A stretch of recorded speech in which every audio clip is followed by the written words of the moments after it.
we're gonna try with me just watching the stream, right? Yeah, yeah. Okay. I think the weird part will be I will hear myself and you twice. Oh, that could be a little weird. Well, hello. I Yeah. just switched on the stream. Good morning, good afternoon, or good Morning. evening, Hello. everybody. Mhm. So we're just gonna hop right in because we have so much to go over. Hi, I'm Peter, creator and lead designer of Tales from Elsewhere. This channel is about tabletop design principles. If you aren't familiar with what this channel is, what are you doing here? And I am joined today by my very good buddy, Zarek. So Zarek, why don't you tell everybody who you are? Yeah. Hello, everybody. I'm Zarek, lead designer of Indominant at Odin's Key Gaming, and yeah, it was just our joint venture here to make this fun challenge. So it's crazy the amount of submissions we got. Yeah, it's So it's absolutely exciting wild. though. Yeah. Yeah, Yeah. yeah. So just to remind everybody what we are up to today, and really quick, I do want to plug Indominant. Indominant's Backerkit sign up page is live. Yes. Thank you. So yeah, I definitely want to plug that. So definitely go click on that. I'll add a link to the description of this, or Zarek, actually, if you post a link in the chat, I can Yes. pin that. Just want to make sure people go sign up for that. It's a super cool game. I'm going to be day one backer of that one as soon as that thing's live. So it'll be a lot of Appreciate fun. it. So what do we have going on today? The Get Barbaric Challenge. We sent out this call to arms about 2 months ago, or maybe like a month and a half. It seems like it was forever ago. Just asking other indie devs to tell us about what they're working on through the filter of a barbarian design, however they could conceptualize that in their game. Uh, excuse me. And without really any restrictions, it doesn't matter if you're making a Weird West or a science fiction or a superhero game, whatever it is, we just want to see how you would conceptualize making a barbarian like character. And we got over 30 submissions. I think we were up to 36 or 37 as of the beginning of this Yeah. stream. And that was way more than I thought. I thought we might get like 10 if we're lucky. Right. But the response was Right. awesome. So I want to thank everybody who did submit. Now, Yeah. because of the massive volume we have here, uh, we're going to get through as many as we can. We're going to run for as long as we can, and then we'll probably take a break and we will pick up another stream on a subsequent Saturday morning for us. We'll break Yeah. it up between two streams, simply because we don't want to have to rush through everybody's stuff just to squeeze it into like a 2 hour stream. Yeah. So bear with us. And now I have randomized the order of all submissions. Just that way that people who submitted it early submitted it later. It doesn't really matter. Some people had to take a lot of time to make their video or their submission. And so it's all been randomized. And a quick reminder for everybody as well that what we're here to do is celebrate indie design, and have fun looking at each other's work and just seeing all the cool ideas people have had. And the submissions we got range from super awesome professional YouTubers all the way down to people who've never put a video on the internet before. So Hmm. we're going to see a variety of editing quality, camera quality. It's all good. We're not here to judge any of that. We're just here to look at the ideas people have put together. So just keep that in mind. It's something truly nerve wracking to put yourself out there on the internet for people to watch. So let's all be really understanding if people are a little nervous in their recording. Right, it is all good. Hmm. Most of the submissions are not from professional YouTubers. Yes, Scrap from A Squirrel Plays, you are a professional YouTuber. And no, Tim, you cannot still submit anything. You're too late. We don't have time. Yeah, no, it's too much, too much as it is. Yeah. It's awesome. Yeah, it's so great, and we've been talking, me and Zarek, about how we want to do more such challenges in the future. I think it'd be a lot of fun for other types of design challenges. Yeah. Yeah, Tim is a video editor in the chat here, and he's going to judge everybody's video editing ruthlessly. Right. All right. Well, without further ado, we're gonna pull them up here on the stream, and some of these are text submissions, like they submitted a blog post, but most of them are videos. And let's see who won the lottery as being the very first one. Looks like it is Josh with Grimoires of the Unseen. You are our first Barbarian. Now, submission. it doesn't have to be something Ooh. like a traditional barbarian. Just Okay. how would Yeah, I pulled this one up on Yeah, my screen, so don't worry perfect. about the text ones. Will be pretty easy, I think. Perfect, perfect. Okay. So, this is from somebody who is in the TFE Discord server and is working on his own game. I've talked to him several times, and with a blog submission, I'm going to do a quick read of what he's presented here. So, Grimoires of the Unseen is a dark historical fantasy game set in a supernaturally infused 14th century Europe. It blends adventure and investigative horror in equal parts while limiting fantasy elements to period folklore and mythology. While many of the mechanics in Grimoires may feel familiar, they offer a more grounded and immersive experience compared to some of the games we're more familiar with. To show us how a barbarian fits into this grim setting, we'll walk through the creation process step by step. For those who want to explore further, I've included a sample character sheet and a PDF for the game's first 4 chapters for additional context. Excuse me. So it looks like we have a strength, endurance, and dexterity being our primary attributes. So barbarians need to be strong. Getting a 16 helps ensure maximum HP. Endurance is a barbarian's mental fortitude, right? So he's also making him have a strong mind. I like that. Right. Yeah. Yeah. Right? They're not feeble-minded as a barbarian. Yeah. Oh yeah, enduring horrific violence under austere conditions. I like that. Like that. Yeah. Dexterity 12. Okay, a little less. A small bonus to armor class is always helpful, and a 12 in dexterity provides that. For this build, the remaining scores don't matter much, so we won't worry about them. I love it. And Zarek and I haven't read these before or seen these, Yeah. so Yeah. this These is are all all fresh. yeah, all raw reactions. Yeah, raw, unedited reactions. Yeah. Okay, step 2. Next, we'll select our Barbarian Prodigy skill. I imagine our Barbarian wielding a maul or great hammer. Awesome. I love the bonk sticks. So Yeah. we'll Big choose, weapon. right? In games like Mordhau and all that, I always choose the big two-handers, the big two-handed Yeah. maces. It's So hard not to. right, satisfying weapons. So we'll choose impact weapons. Gotcha. Okay, cool. So they have categories probably like impact Weapon. versus cutting and that kind of thing. Right. Right. Cool. All right, let's keep going here. To better define our barbarian, we need to select our social class. Ooh, and profession. I love these kind of backstory choices in Hmm. games. As a barbarian in the early 14th century, we're most likely a rural peasant, right? Because we're squarely medieval Right. here, well beyond the fall of Rome and all that, which would have been, Mhm. gosh, like 800 years previously. This Yeah. boosts our strength to 18 and endurance to 15. Oh, it gives stat benefits. Gotcha. Okay.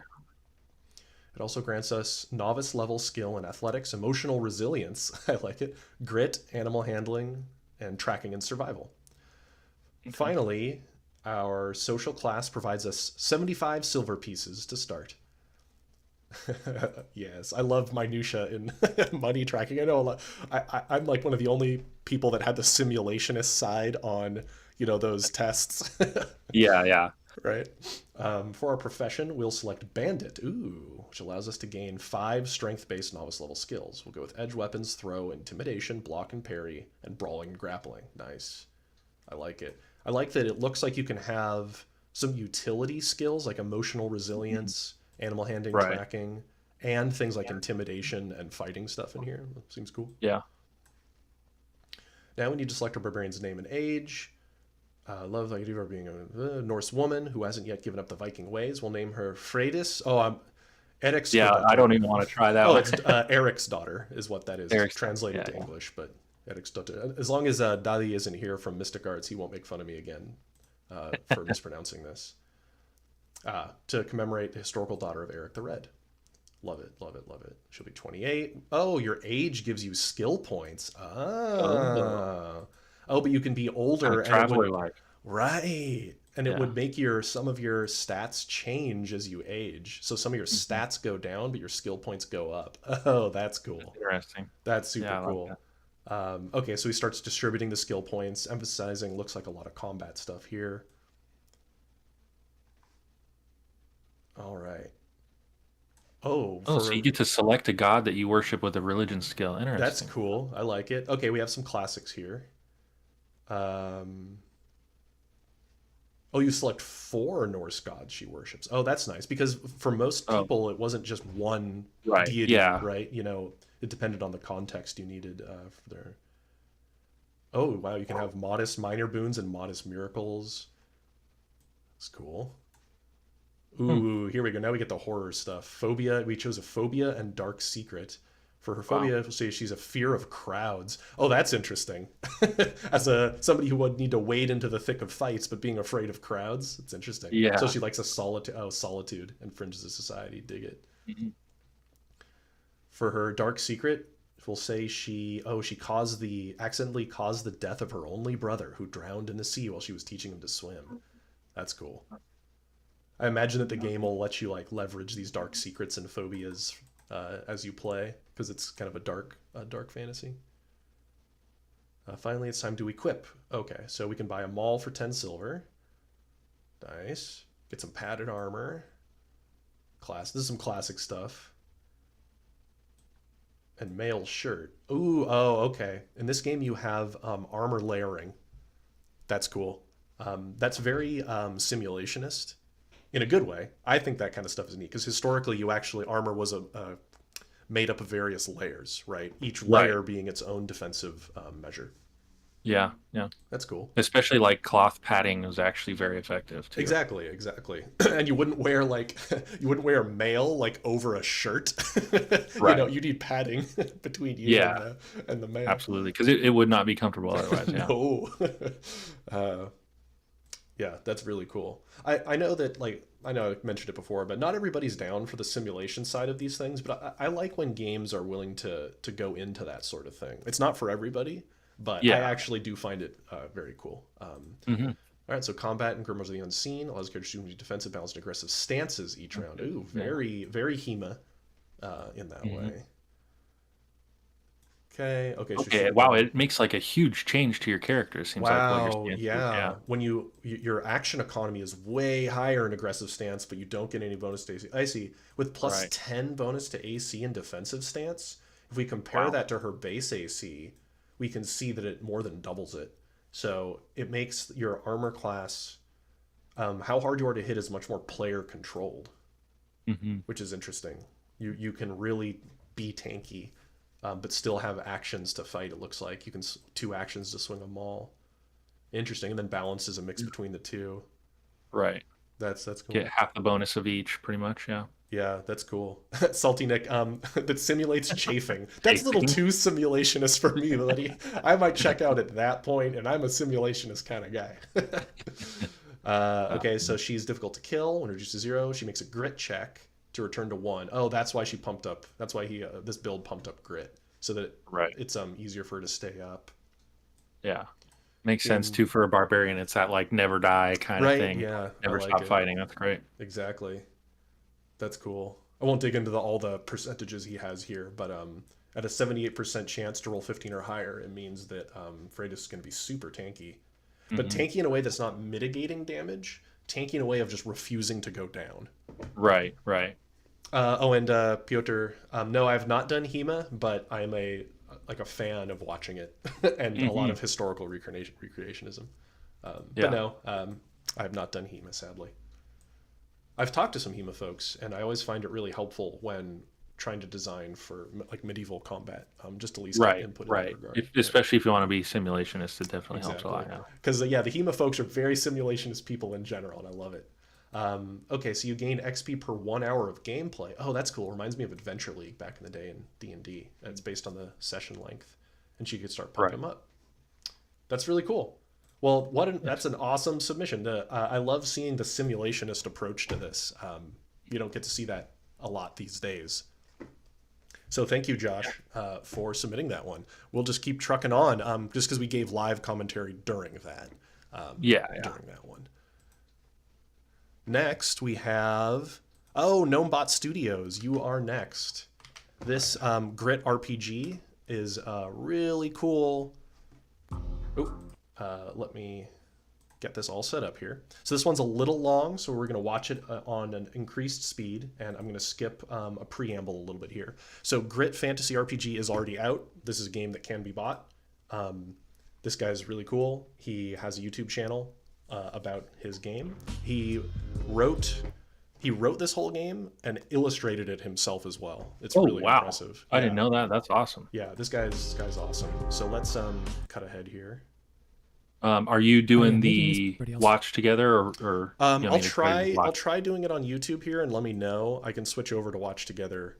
Oh, you know what? I could just paste it into watch together. Okay. Well, let's try. We'll try YouTube real fast here, just to reduce my window count slightly. Comes up. Yeah, where are you going to start at? I'm going to start at 1 minute and 6 seconds. 1 minute 6. Oh, hey, he's in the chat too. Gnomebot Studios. Awesome. So yeah, people should go check out his channel. He's got good content. All right, so I'm starting about 106, Zarek. Good to go. Yep. All right, let's do it. So for and those I'm at who don't 1.25. know, I created Great Fantasy Oh, yeah, RPG and released it last year on Drive-Thru RPG. It is also available on itch.io. I'm not going to go into a lot of details about the game because I have limited time here in this video, but it is a rules.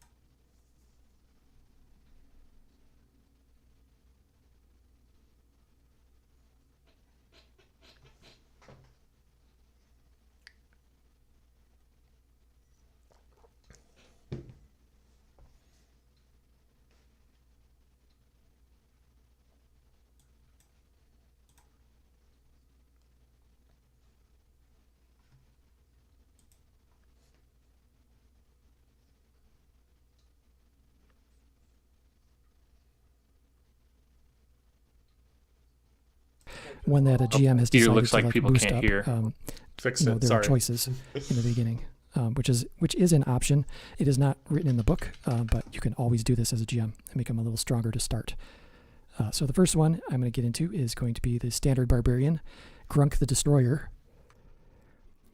And he is a giant. So there are 12 lineages to choose from in Great Fantasy RPG. The giant I felt was the best choice. Second best choice would probably be human. And there are a couple others that probably would work too. But I thought the giant was the best. And the reason for that is the ability just seems to fit like this Conan type of, huge muscular dude with a giant weapon kind of thing. I'm not following the trope of what Dungeons and Dragons has done for Barbarian. I'm just going by like the Conan kind of thing, right? Just like this huge berserker type guy. Okay, so each lineage has an ability that's unique to them. So the giant ability is brute strength. And what this does is allows you to, when you're making a might roll, which is like basically your strength, you can use any number of focus dice to boost that roll. So in the game, you are given a D4, D6, and a D8 at the start of the session. And these you can use to boost your primary die rolls. Okay, once you use them, they're gone. But the giant can use all three in one for one roll. So you roll a d12, which is the primary die, and then you could choose to use d4, d6, and d8 in one fell swoop.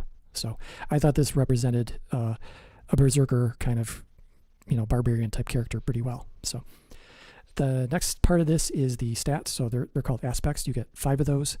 You have might, prowess, valor, insight, and command. Those are all on the left-hand side in the circles.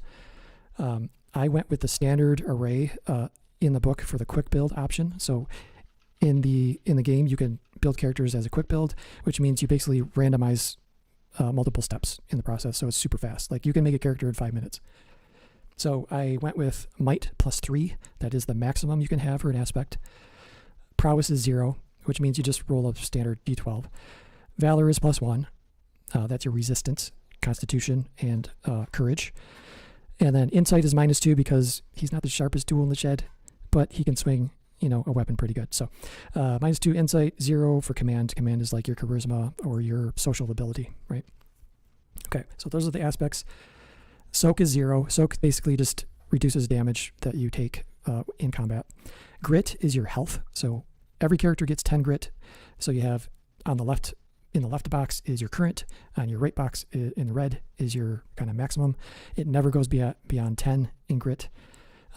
So that's that. And then everything else is just gear. So you build the flavor of a grit character by the gear that they have. Okay.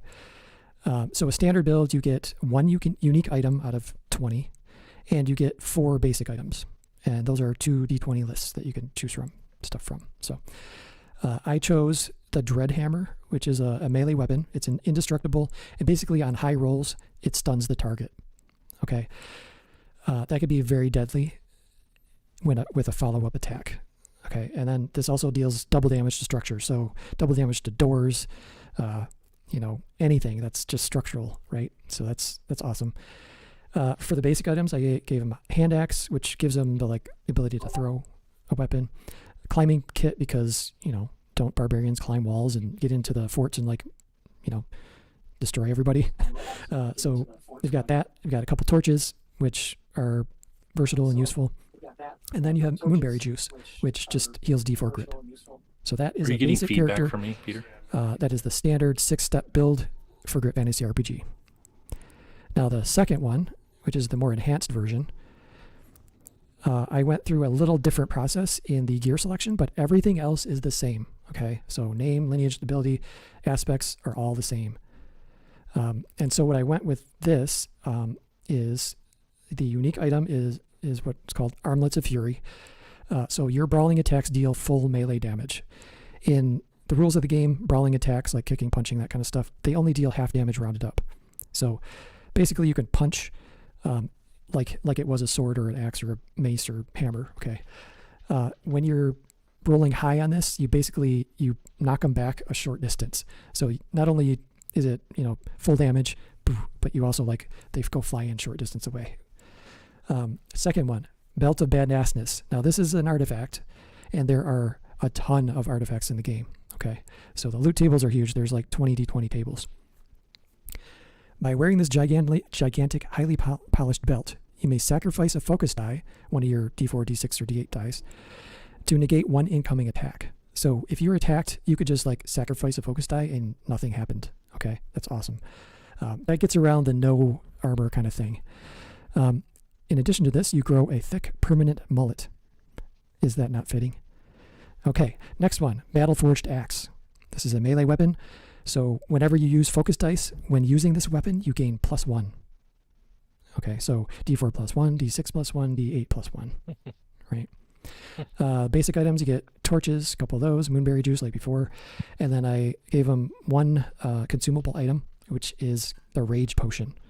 All right, it's a single-use item, free action to chug it down, and then you take 2 unsoakable damage, but you double a might roll on your turn. So you get that d12 die, that's doubled, plus your aspect value.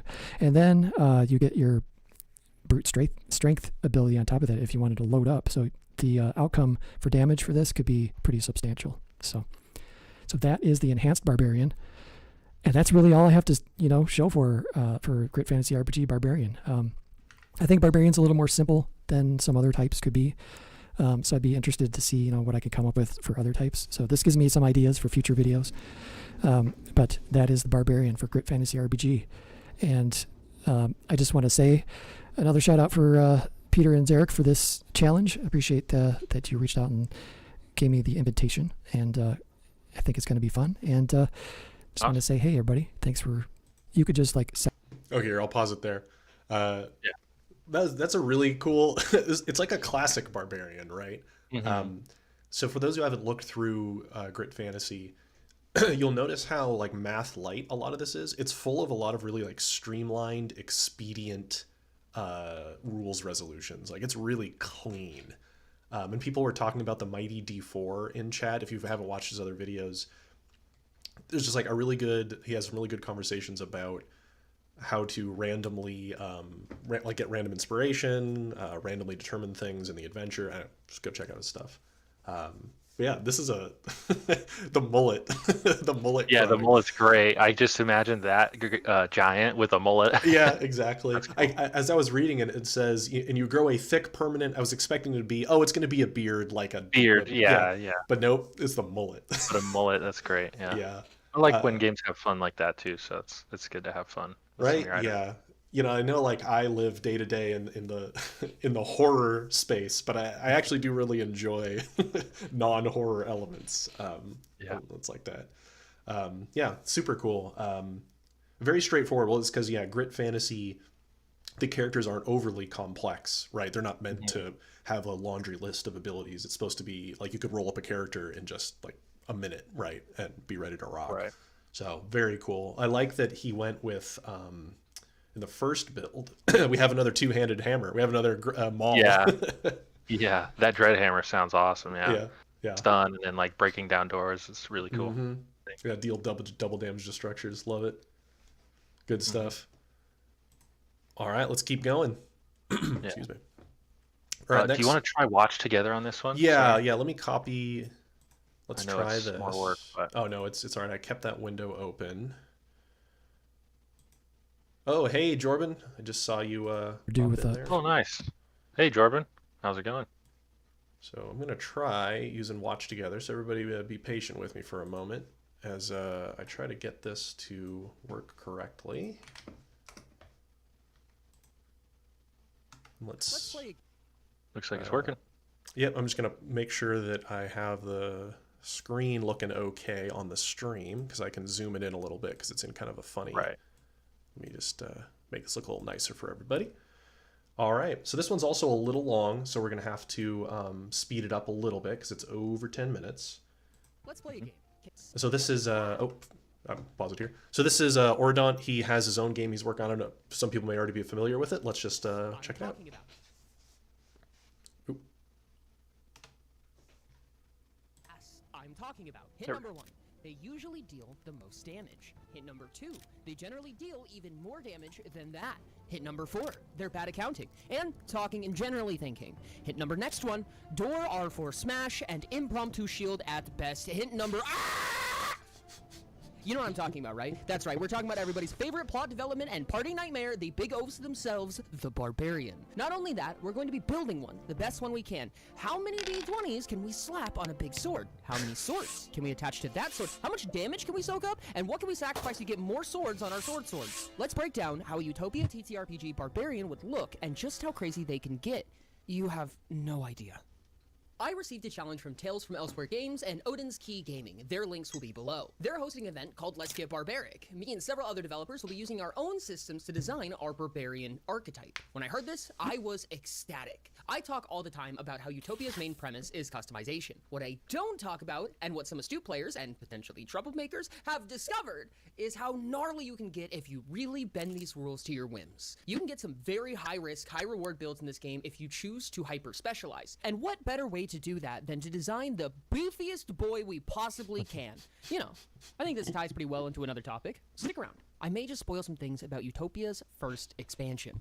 If you haven't played Utopia TTRPG before, you can grab the prototype for free. The links will be in the description. As well, if you're looking for a crash course, you can check the card right here. Less than 30 minutes, easy peasy. The system has custom spells, custom creatures, custom species, custom items, all in the vanilla core rules, all stuff that you can craft in session. The final copy just ended pre-order, and shipments will be going out spring of 2025. After all that good stuff, it'll be available online. All right, time to smack things. Our goal is to build a barbarian. Let's break that down a bit. When somebody tells me barbarian, I think of 3 things. Number 1 and 2 are both high DPS, or damage per second. Number 3 is sustain. Not necessarily being tanky, but being good at surviving. Whether that be regaining health, having a ton of health, or avoiding losing health. Whatever it takes, the point is stay alive as long as possible to assure maximum destruction. However, if it comes to sacrificing health, I will prioritize output. Now, to focus the least amount possible on how the species affects the class of sorts, I will be using a human. However, I won't be using any species abilities. You can play Utopia with custom species or without a species at all. Human is just the best generic option to shine more on the barbarian aspect of things, in my opinion. With that in mind, let's take a look at how Utopia's system interacts with the potential archetype. It's kind of funny, Utopia is advertised as a classless system, which it totally is. Trying to reverse engineer it to create a class-based character is actually really fascinating to me. Instead of classes, we'll be getting new abilities through talent trees. There are 6 core talent trees. We'll also have access to 1 species tree and a number of specialist talents. As I mentioned earlier, we'll be ignoring these species talents, so we just need these 6 bad boys. The specialist talents, however, will be very important to us. These guys kind of interact like feats in D&D. You get a new specialist talent every 10 levels. Since you generally start at level 10, we'll start with at least 1. Some have prerequisites, some don't. Between the 6 core talent trees, each one has a theme of sorts. Without going into too much detail, I think we'll make good use out of the big red one that screams, I would like to kill things and potentially people depending on my mood at an increased efficiency. I don't know, what do you think? I have to admit, I'm kind of a sucker for thematics, so step 1 for me is thinking up this character in my head. I'm going to use an image I think we can all resonate with, an Amazonian warrior type, potentially even a Valkyrie. I will name her Barbara. And before you ask, yes, this is precisely so I can use the joke barbarian sometime later in the video, thank you. I see Barbara with a greatsword and no shield, maybe some headgear and boots, but ultimately we're not looking for protection. Barbara wants mobility and damage output, so we only care about armor and equipment that serves those purposes. However, we're not opposed to, say, some healing. Now, as I was saying this, I assume that you were imagining a high fantasy setting, maybe Norse mythology, maybe even ancient magical times. But I have a trick up my sleeve. I'm quirky. I'm sorry. Let's break the mold a bit and move It's so over to much the fun mid-tone with these setting. Yeah, videos. his editing is With great. her high fantasy. Utopia Yeah. is huge on being able to handle both settings, so let's do just that. AKA, Barbara is not opposed to holding a giant stick nor a blaster rifle. Gotta keep our options open. With all of that in mind, I think we're going to make a relatively high-level character. In Utopia, it's hard to really pin down an archetype right at level 10. A lot of it comes with how the character develops and progresses over the course of the game. For that reason, I'll be tacking on talents and reverse engineering her level afterwards. That way we're not too limited. Okay, Barbara, are you ready? I hope not too ready, because I need to shamelessly plug my YouTube channel for a second. If you haven't already, make sure to subscribe. Huh? No, what do you mean? No, it's not that shameless. I just say shameless because it's funny. Was it really that bad? Okay, listen, you don't have to be mean about it. We're all about shamelessly plugging around here. Yeah, yeah. Sorry.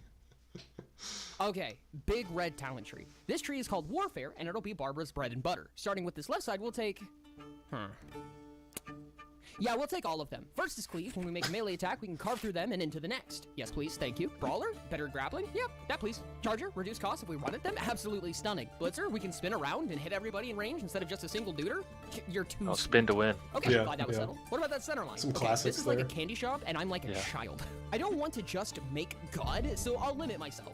Instead of taking every single talent, I'll go ahead and just grab talents up to Recovery. Swift Strikes and Hasty Attacks do similar things. One is just an upgrade to the other. Essentially, if we have both of them, we can reduce the number of turn actions required to attack with beefy weapons at the cost of stamina. In Utopia, you have 6 turn actions. A weapon can cost anywhere from 1 to 6 turn actions to attack with. These talents say that they cost no more than 2 turn actions if we try really hard, aka pay an entire IKEA warehouse's worth of stamina, but that's fine. That's a problem for future Barbara. Recovery, on the other hand, allows us to convert our useless pool of health points and convert it into delicious stamina. It sounds like a bad trade, but actually, just shut up. I want to hit things more. Perfect. Looking at the right side of the Warfare tree, I only see 2 talents that fit Barbara all that much. Sniper and Titan Slayer. Sniper allows us to treat ranged weapons as if they're always using close range. This essentially means that we can shoot things and throw things with much better accuracy even at a long distance. Titan Slayer gives us favor when scaling big creatures, which is perfect. Barbara doesn't care if you're big, small, wide, narrow. The point is that you're dead now.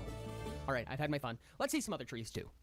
Realistically, with this spread of talents, we don't have a massive stamina pool to work with. There's 2 ways to get more stamina. Have a high endurance or take mind-based talents. Endurance is hard set to 5 for us since we're humans. There is a talent that can increase it, and we'll get to that. However, mind-based talents aren't too awfully hard to come by. As of right now, we have...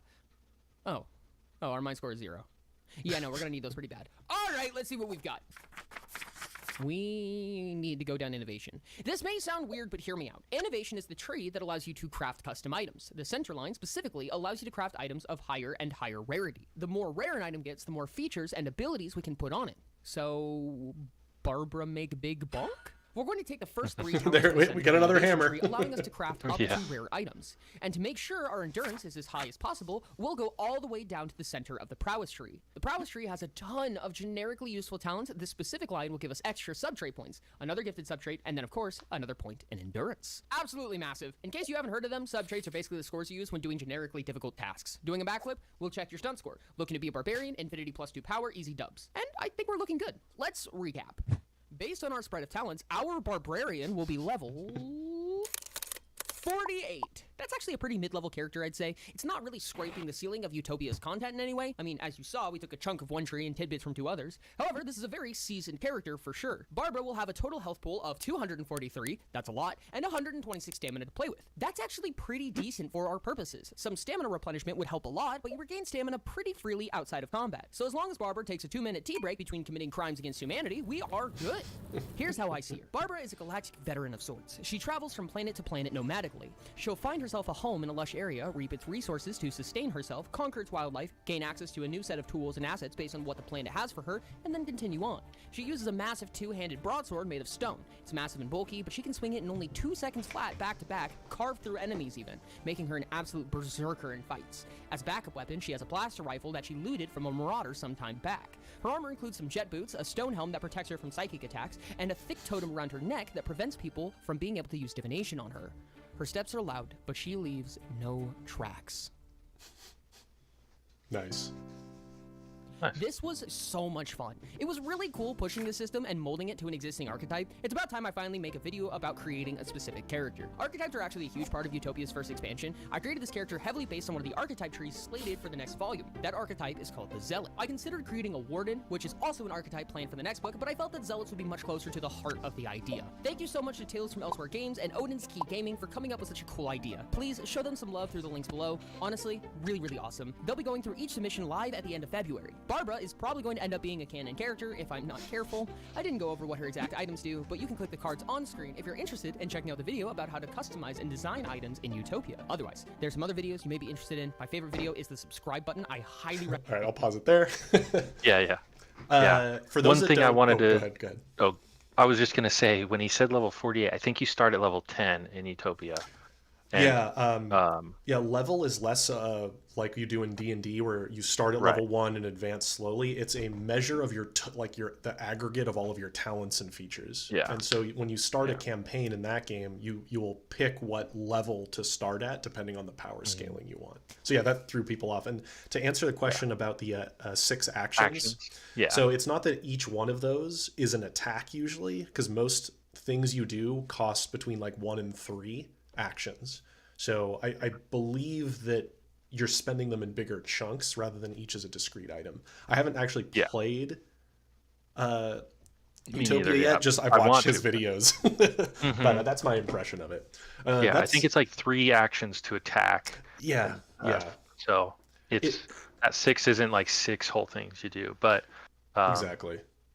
Yeah, awesome stuff. The and in Utopia you build characters. Let me see if I can just find one of the images early on. Where to go with the talents? Basically there's no, it's a classless system, and so you construct you pick between several talent trees and construct it from there. So that's what he was going and you have to go down the list. You start at the top and you have to work your way down of each little tree. So it's a very crunchy, in a good way, tactical game. That was cool. I like that he actually ran into an issue where the barbarian needed to diversify her skill set to maximize combat effectiveness, because she couldn't just go all in on the warfare tree because it made her too stupid. It's kind of funny. I had to balance her out a little bit. There's a ton of videos on this game on his YouTube channel, so definitely recommend that. Yeah, you had a Kickstarter or Backerkit. I think it was Kickstarter a couple months ago. Yeah, and it did really well. It looks like the Watch Together is also working just fine, so we'll keep going with that.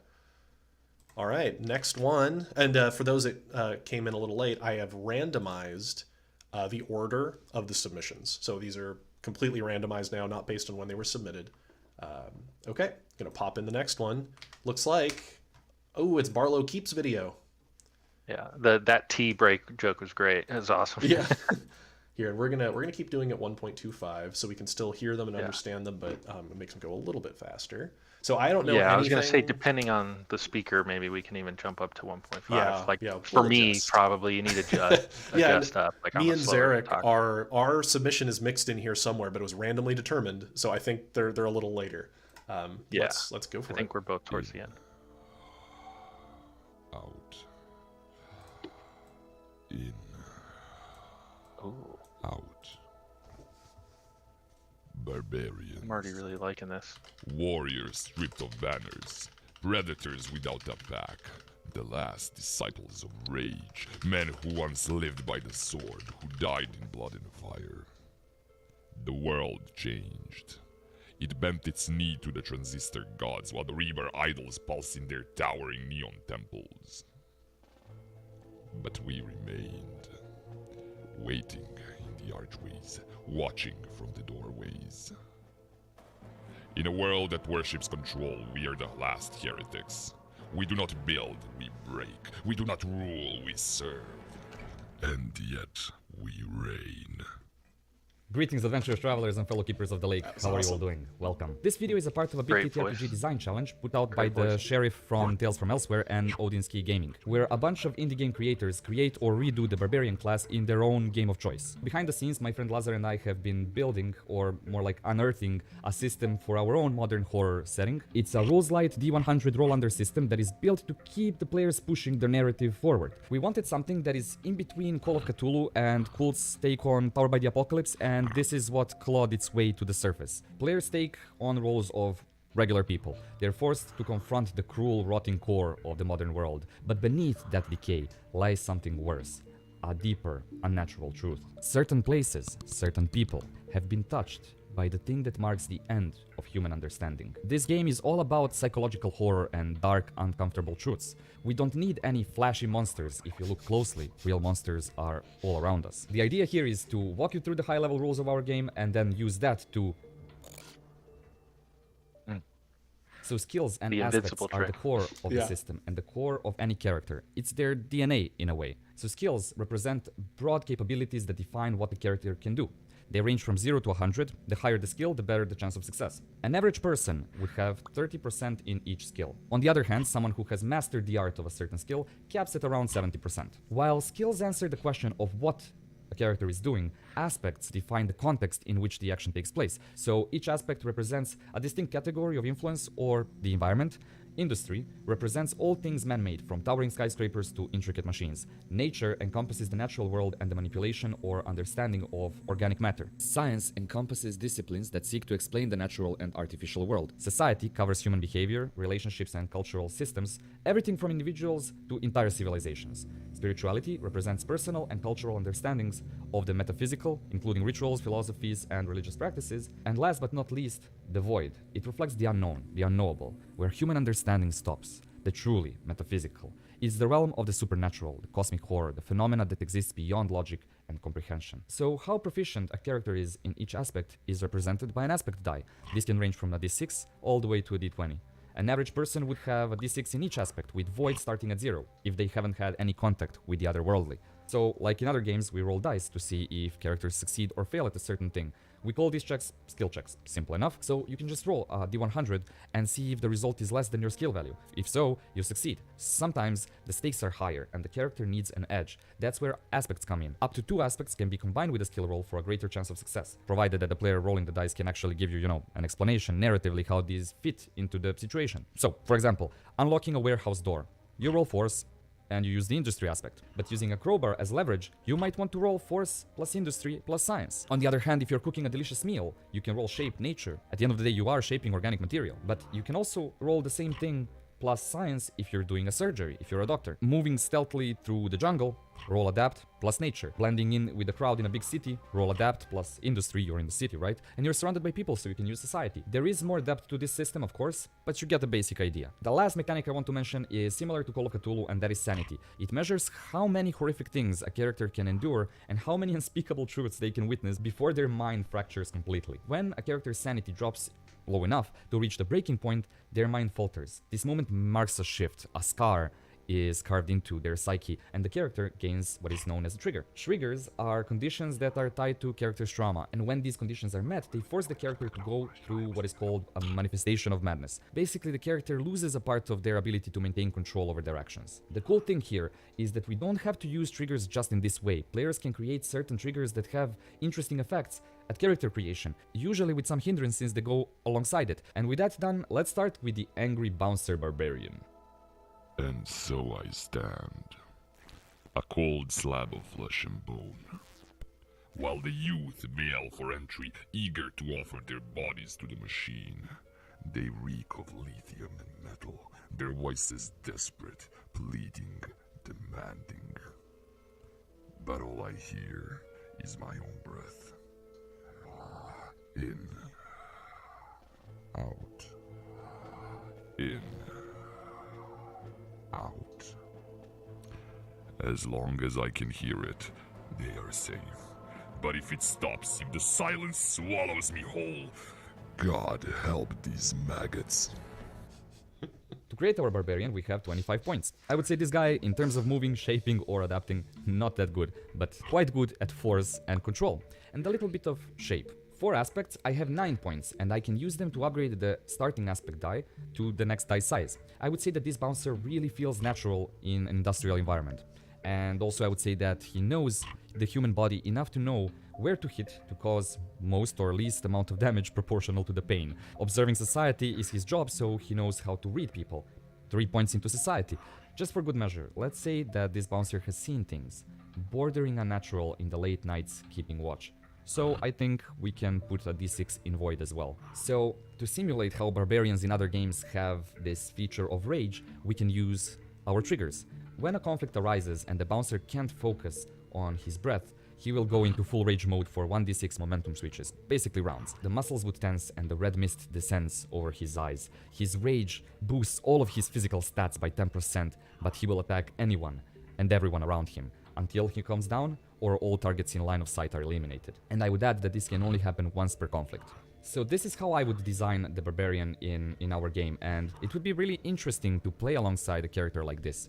So I know there isn't much in terms of mechanics in a game like this to really create the barbarian archetype, but if you look around you can see a lot of barbarians in the real world, from marines to bouncers to like hooligans. There is a ton of people that could fit into the barbarian archetype. Yeah, Very cool stuff. And thank you, Peter, for coming up with this challenge. Thank you for giving us a platform to talk about our game for the first time. I'm super excited about hearing people's feedback, and of course this is just the beginning of it. Now that we can actually talk about it, there will be videos on this channel going over the design decisions, of course going into all of the mechanics, maybe even some playtests with people in our Discord. So if that sounds fun, you want to learn more about the game, just chat about the system or about anything related to this channel really, or our hobby, join our Discord. We will be waiting for you there.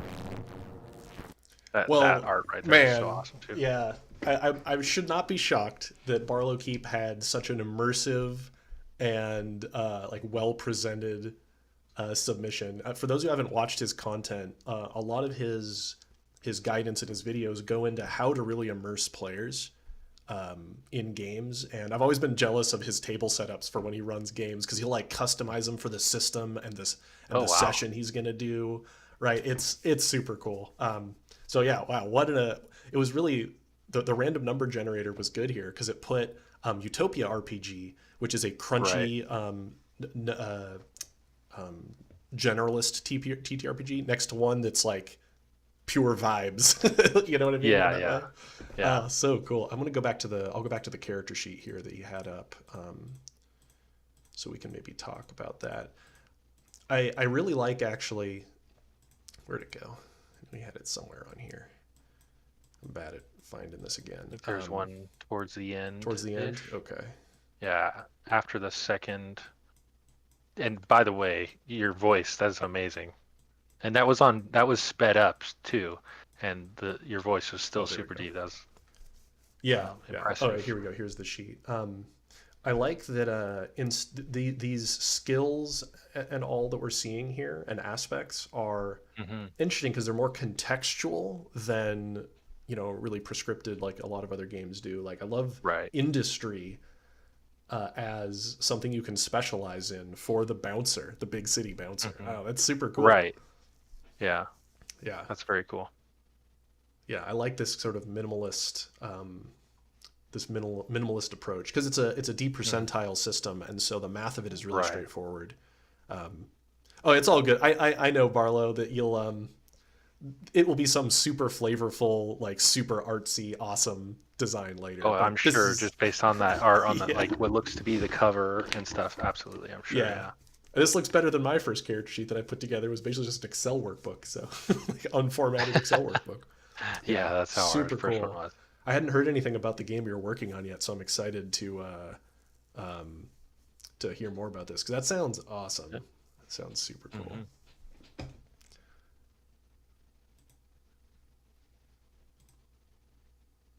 Yeah, and I agree. The way you've combined it here, I think is a good plan. Yeah.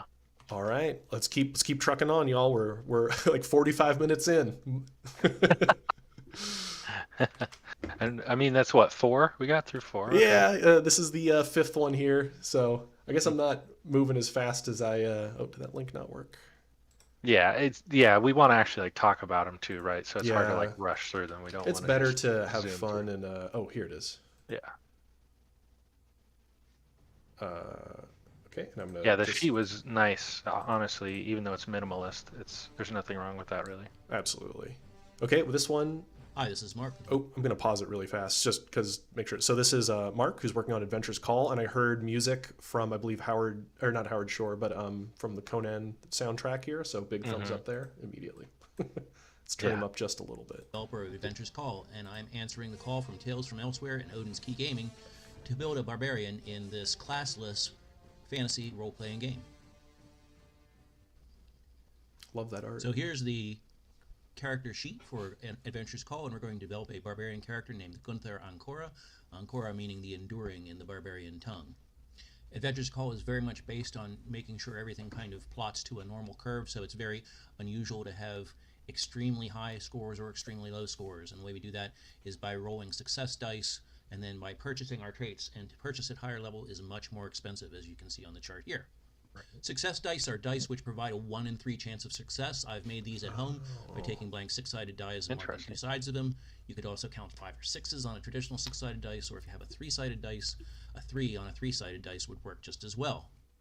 I'm also a big fan of using any dice. Here's the any dice sheet that will let you generate success dice as are used in Adventure's Call with a 1 in 3 chance.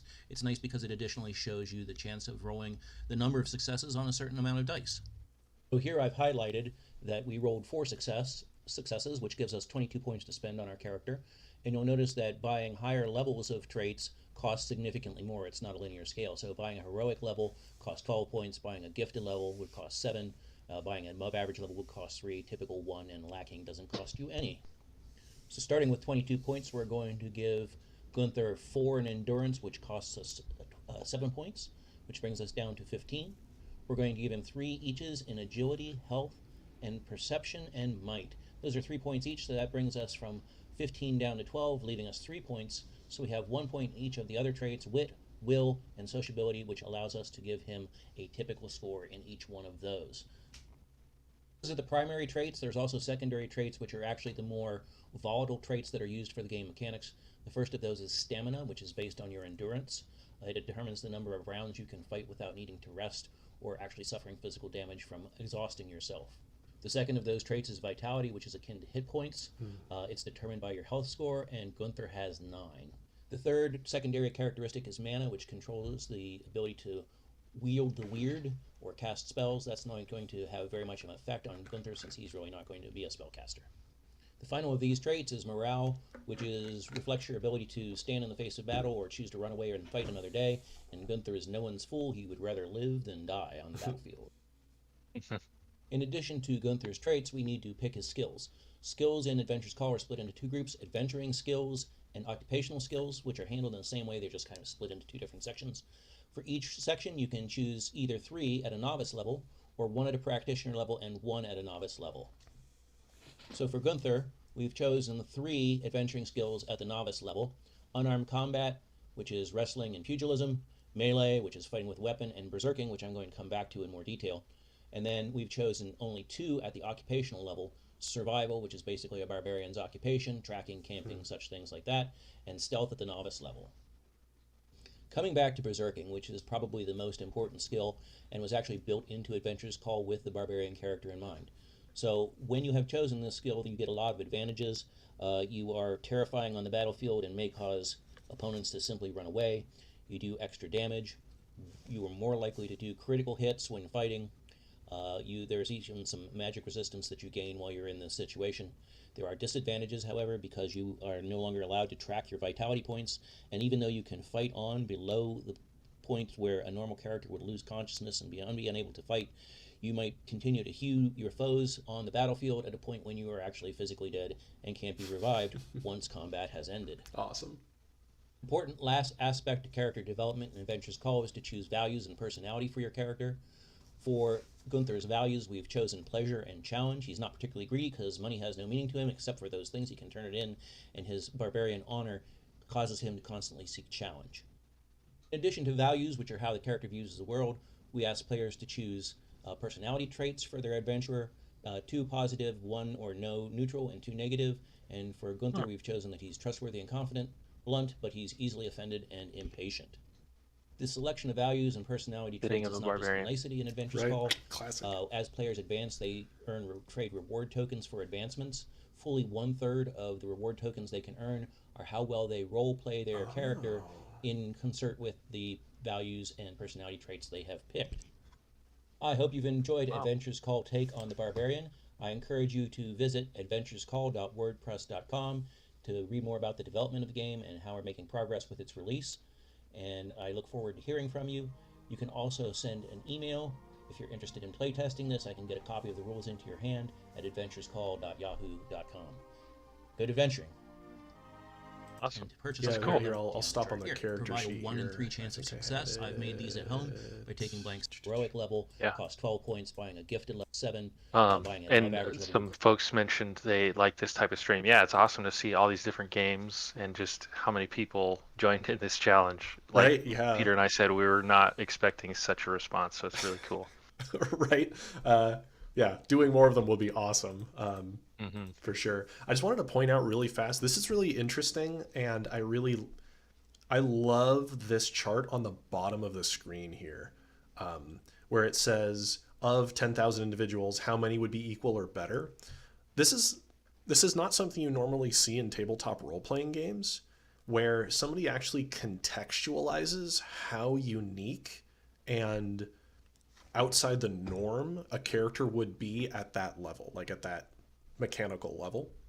And I think that's really interesting. That's like really cool. You don't see that much, because then you would know just how special you are if you're at whatever that tier would be. That's really interesting.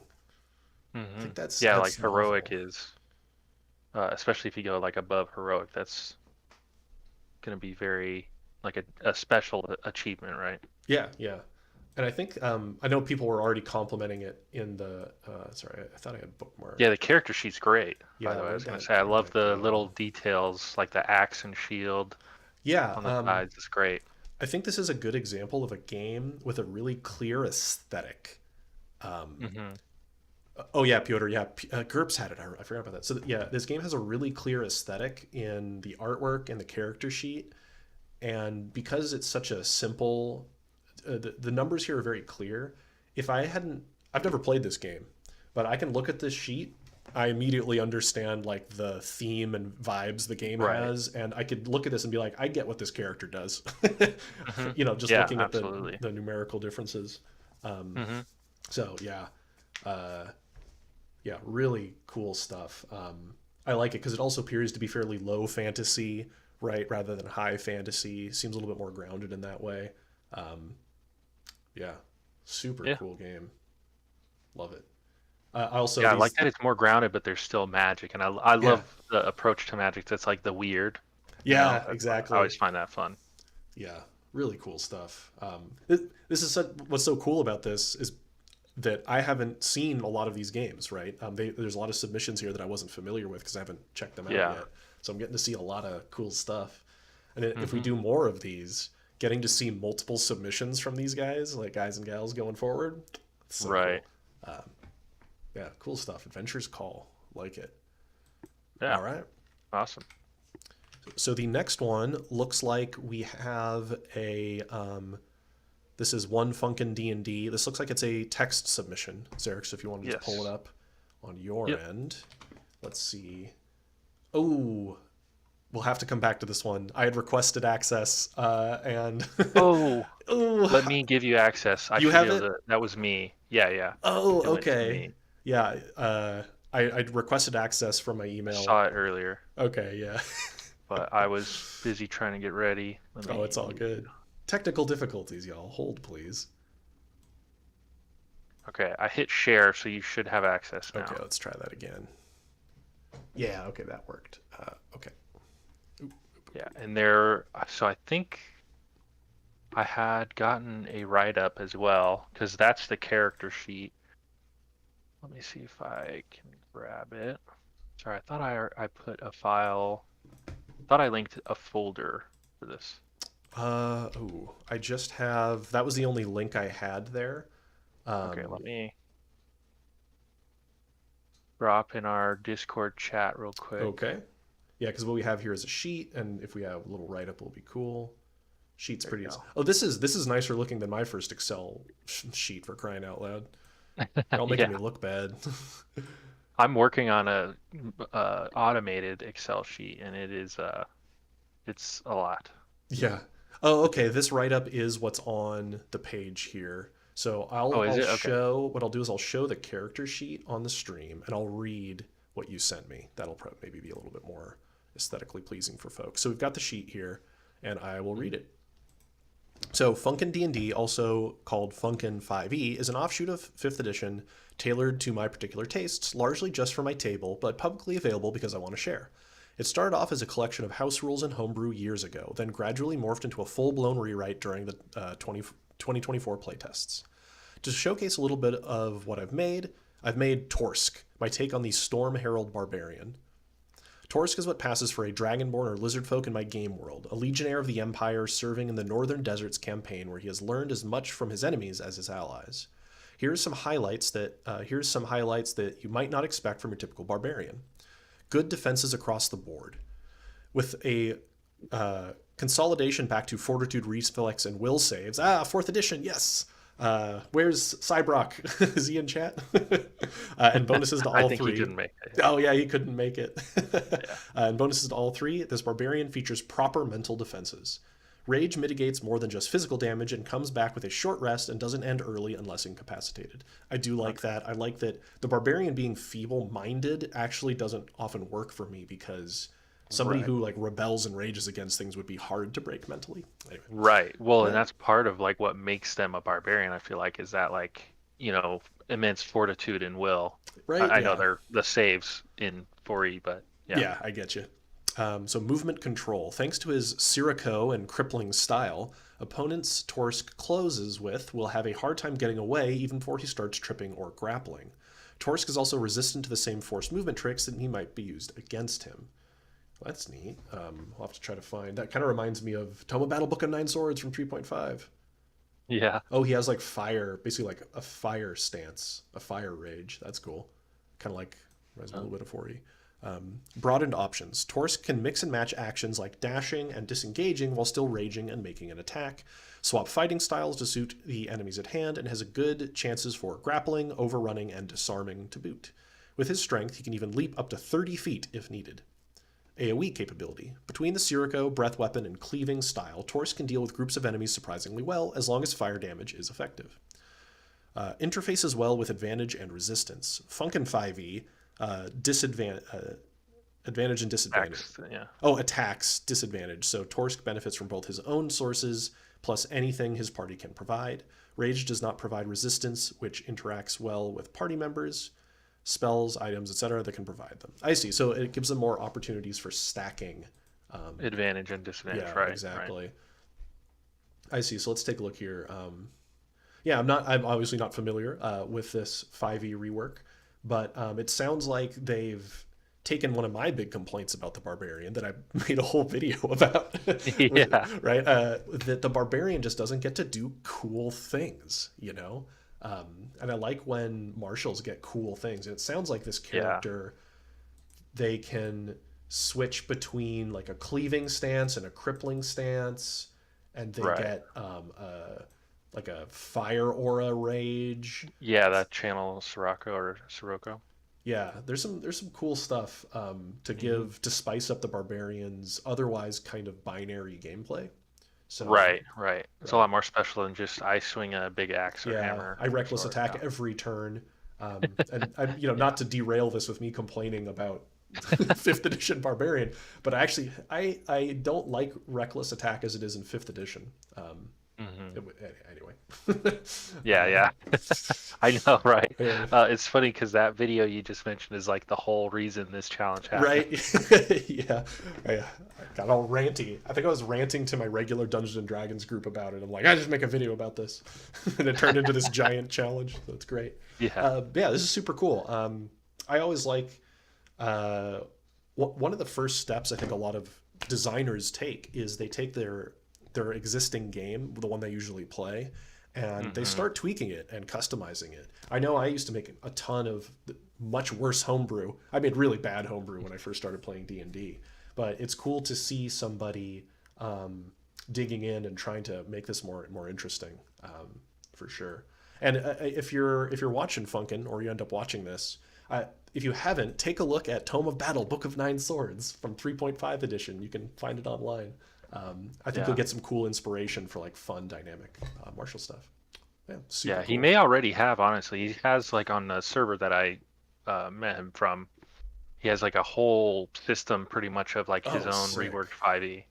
Oh, that's awesome. Yeah, and I see some of that Tome of Battle like approach here, so it makes me think he's probably seen it. Like this is solid stuff. Like this seems much more exciting for me to play than a bog standard barbarian. So super cool.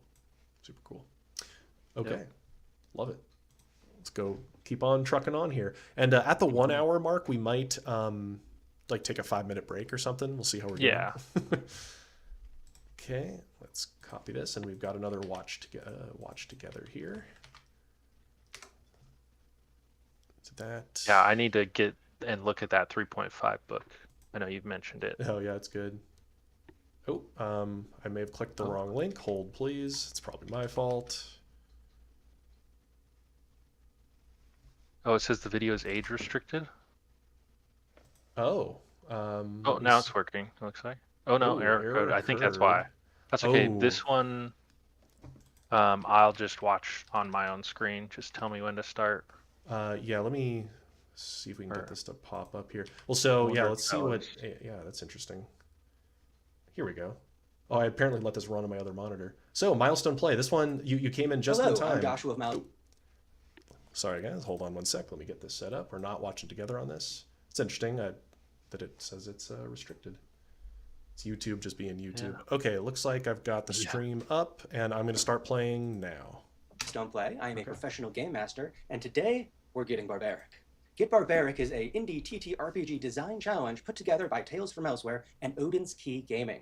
The focus of the challenge is to have indie designers and developers interpret the eclectic archetype of the barbarian through their own systems or provide homebrew for existing systems. For our contribution, we're going to be focusing on the barbaric options of Heroic Potential. Heroic Potential is a deck-based fantasy RPG that focuses on advancement through story, making strong choices over lengthy preparation, and overall having an accelerating combat system. Now, if you enjoy what you see in this video, I encourage you to come back next week for its companion video, where we're going to delve deep into the character that I made for this video and the entire process it took to make them. For now, though, let's get on to the barbaric options.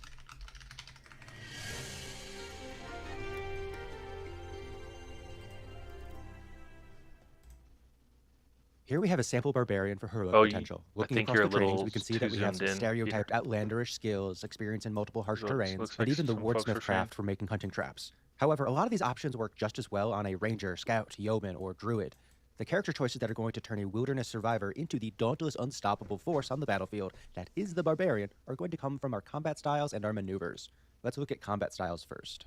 Combat styles provide mechanics to the flavor behind our chosen weapons and armor. As a game that uses a deck of playing cards instead of polyhedral dice, we have the bonus of 3 out of 13 cards being face cards. When a character deals damage with a weapon that matches the fighting style they have, face cards activate our special technique. Thinking of our barbarian, 2 of the fighting styles that come to mind are brute force and cleaving. Both fighting styles evoke the idea of an immensely strong warrior standing in a sea of enemies, their weapon clobbering through the waves. The brute force fighting style lets us push our target 2 squares away whenever we draw a face card. In Heroic Potential, positioning in battle matters because enemies can get free attacks on party members trying to use projectile weapons or arcana maneuvers. Even regular attacks are bad because we have to spend some of our action economy, our potential, to defend ourselves. A barbarian able to bash enemies away can buy party members space and time to act. Opposite of the tactics of brute force, cleaving wants us to get surrounded. The scything swings of a heavy blade can't be stopped by a single enemy. Each face card deals undefendable damage to all other enemies around us. Where brute force buys space, cleaving shortens the time all nearby creatures remain a threat. For this build, I went with cleaving to play into the image of the feral warrior wading through blood, hitting any threat that steps too close. I'm going to pause really quick. Sorry, yeah, is it going? I think it's going a little too fast actually at 1.25. It was just my default here. I'm going to put it back at normal so that people can understand it a little bit better. Because yeah, that was going too fast, so I stopped at 3 minutes. I agree. Y'all in styles take a character's choice of armor and provides a tactical flavor beyond just having a bigger number. For barbarians, the stereotype is the raging berserker that feels no pain. Here, I picked a defense style that plays into that idea and another that subverts it. As we get barbaric, barbaric ferocity lives up to the very name of the challenge. Usable while wearing no armor or light armor, barbaric ferocity allows a character to take more damage to fuel them through the rest of the combat. Characters in heroic potential have two types of life, stamina and body. Stamina represents our ability to get out of the way or fight off attacks that would harm us.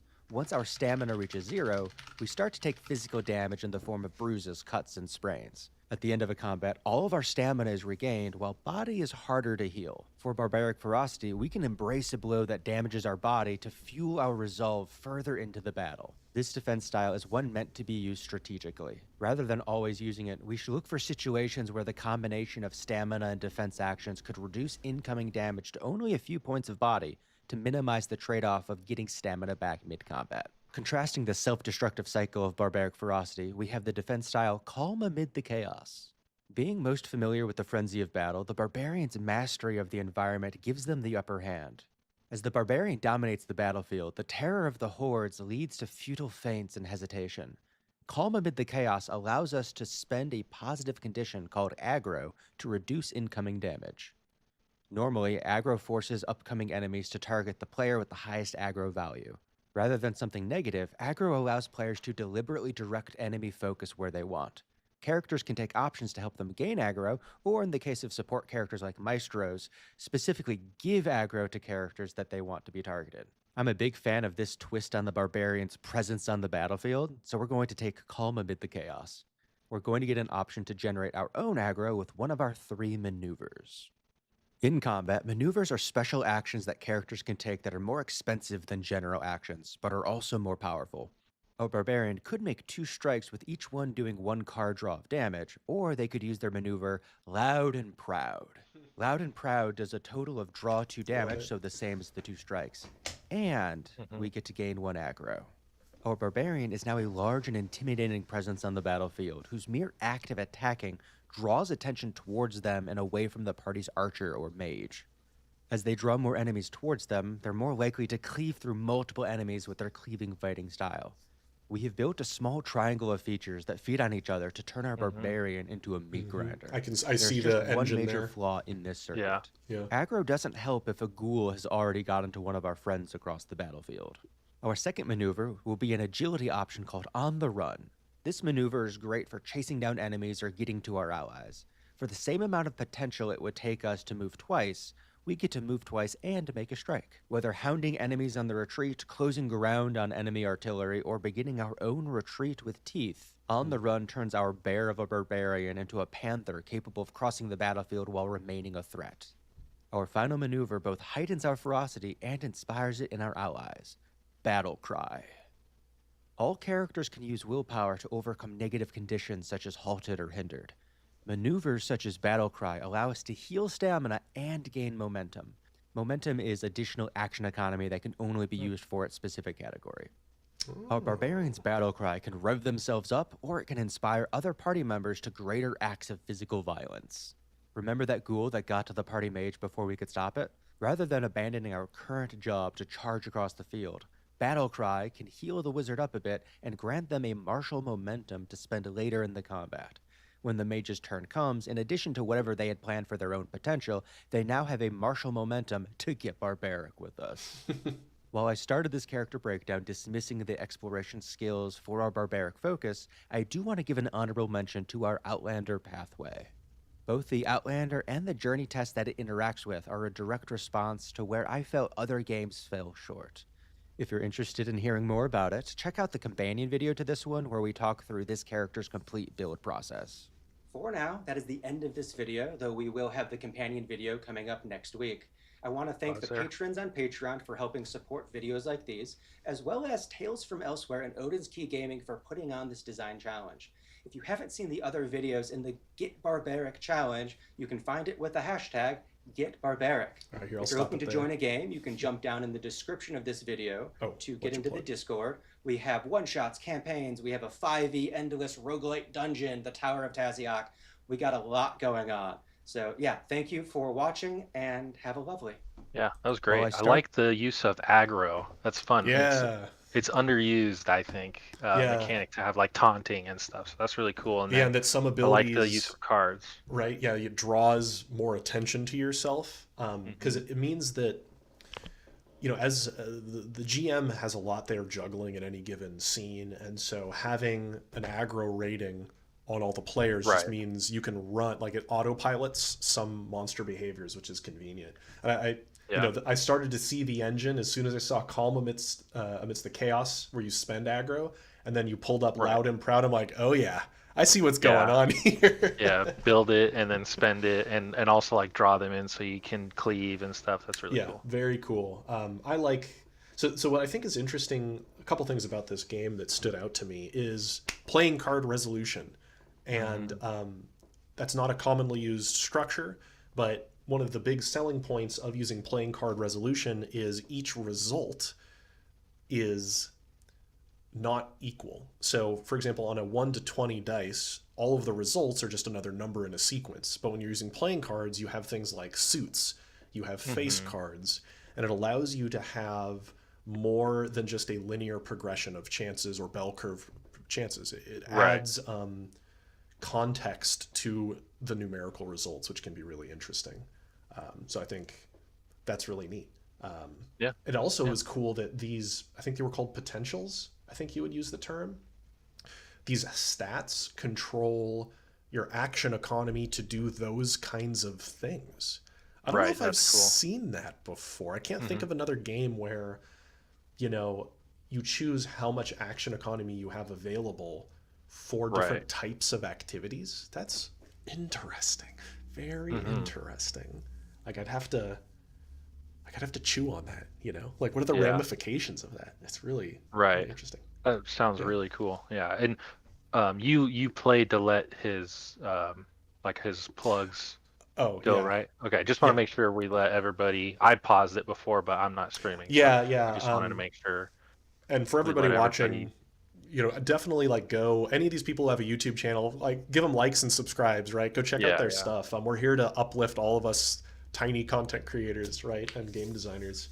And I also love seeing a good beard. We got good beards here on this stream. We respect the beard game. Yeah, absolutely. Good stuff. Love it. I hadn't stumbled upon your channel before, and so it's just super cool to now know about it just from that. Yeah, awesome. Okay. Oh, it's been hard to not watch this next one.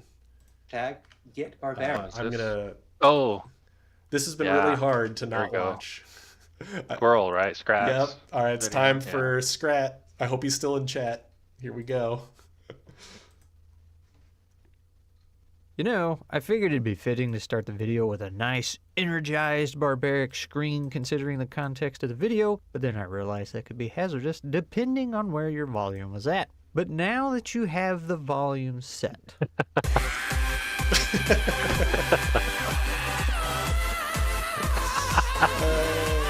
That's awesome. And that art is insane, by the way. It's so Hello, nuts and nerds, and welcome back to A Squirrel Plays. Today we're going to be talking about barbarians. Sorta. We're actually going to be building one, and nuts, because Peter put out the call for a neat little challenge for everyone to make a barbarian using their own homemade TTRPG system, and then make a video about it. So here we are! Problem is I got a time limit on this one. It's got to be less than 10 minutes, meaning I got to get to it. Just keep it short, under 10 minutes, maybe 5-6 minutes. Under 10 minutes. That's a surprise tool that can help us later. Buckle up, boyos, because I'm about to get demonetized for whipping out these nuts. I gotta make sure I'm subscribed. Yeah. Alright, so first I have to give a quick recap about nuts so the character building even makes sense. Luckily, this part should be easy. Unluckily, however, I have been working on rewording some of the things in this game so that they will both follow more of a theme, as well as hopefully make more sense. Nothing is changing mechanically, although I should probably point out that my original video on it is out of date. That's why I titled it Work in Progress. See, I thought ahead. But for the sake of this video, I'm going to use the wording from the version that is currently available for you to download and play. Or at least most of the wording. Anyway, it's really simple. Nuts uses a d12 for everything, and players can add additional d12s to the roll to improve their odds by consuming their skill dice, taking the highest die rolled as a result. It's meant to be a very loose, open-ended type of game, meaning the flavor you give your character is extremely important. There are skills to choose from, albeit just a small handful, but their main purpose is to support the flavor you've given your character and a way to make them function mechanically. They're not there for exploiting or combining to make something busted. Players and monsters both only have a handful of HP. Monsters deal 1 HP worth of damage with each attack, but some may attack more than once. Players typically deal 1 damage and 2 on a crit, but as you'll soon see, there are ways to do a little bit more. And if doing 1 damage back and forth sounds boring, that's because it would be if that's all you did. However, the flavor that goes with that damage is very important because that's what will affect the current scene and narrative. And that's important because Nuts does this neat little thing where the difficulty is constantly changing to match said narrative. Every action you take requires a challenge roll, and that challenge roll value can change with every single action taken. Just because it was a 6 to hit the goblin at the start of the fight doesn't mean it's going to stay that way. It could go up or it could go down. Just depends on how things go. And I think that's good enough, so let's go make a barbarian.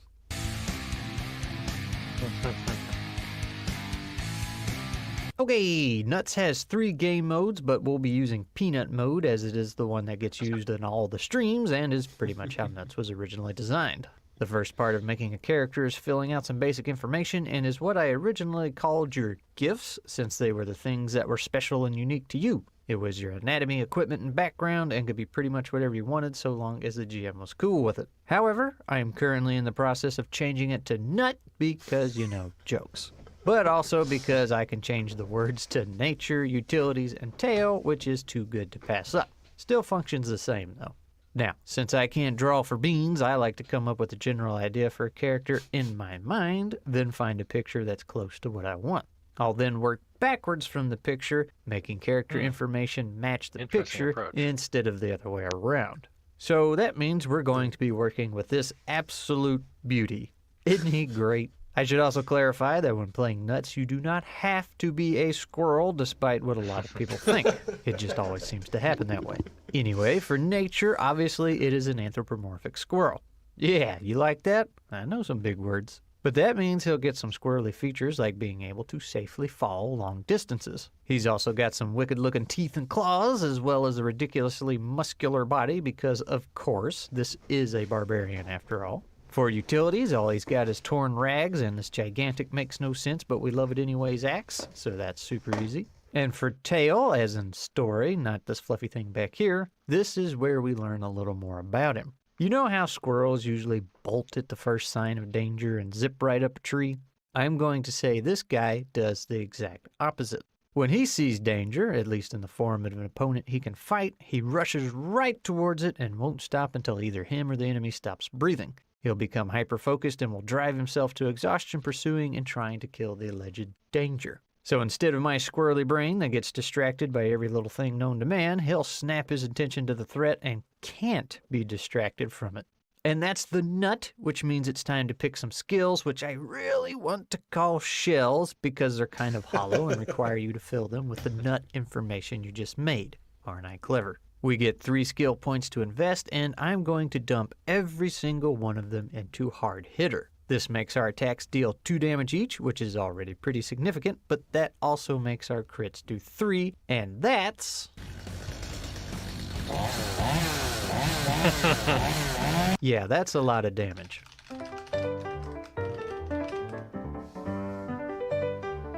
Also, if we roll a crit while defending ourselves, we damage our attacker for 1 point, which means we're just going to do all the damage all the time.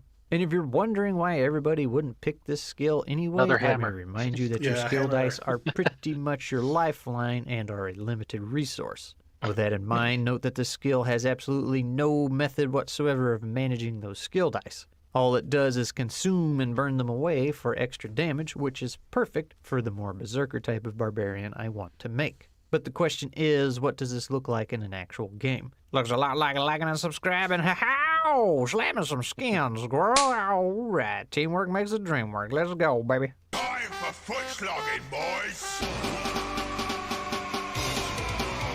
Nuts is extremely rules light, meaning the GM has a lot of wiggle room. The more detail you give your character, the more the GM has to work with. And with the challenge roll being able to change at every action, things can get pretty interesting. So if I were the GM and had a player using this squirrely barbarian, the first thing I would do is make the giant axe both extremely beneficial and a hindrance at the same time.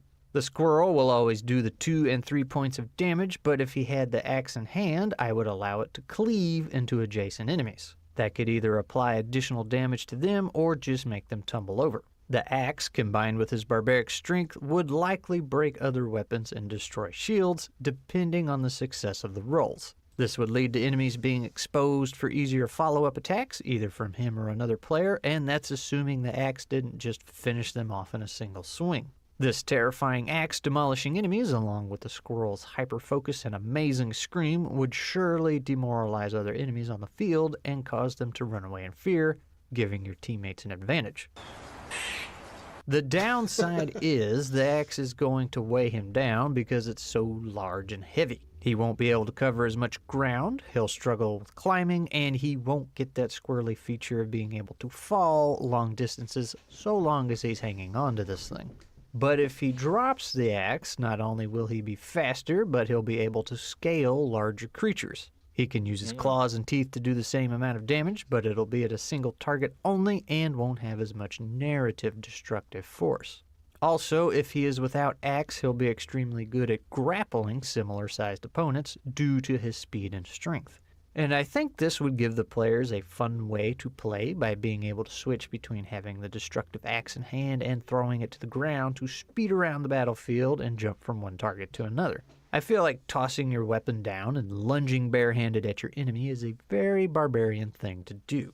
And of course, there are other ways you can do it because Nuts very much gives you that freedom. You might have it in such a way that when the barbarian takes damage, he can only ignore the pain for so long before it becomes a real problem due to his lack of armor. Or something totally different. As a matter of fact, you can tell me down in the comments below how you'd handle it at your table, but I gotta get out of here because I think I'm about out of time already. So that's my entry to the design challenge. This was a lot of fun, and I'd like to see more things like this where everyone gets to show off their own systems.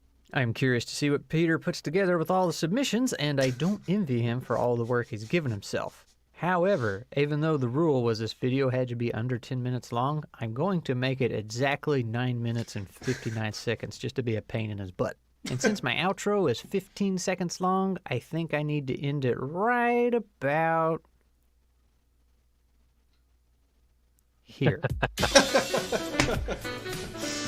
Oh, Scrat. That's great.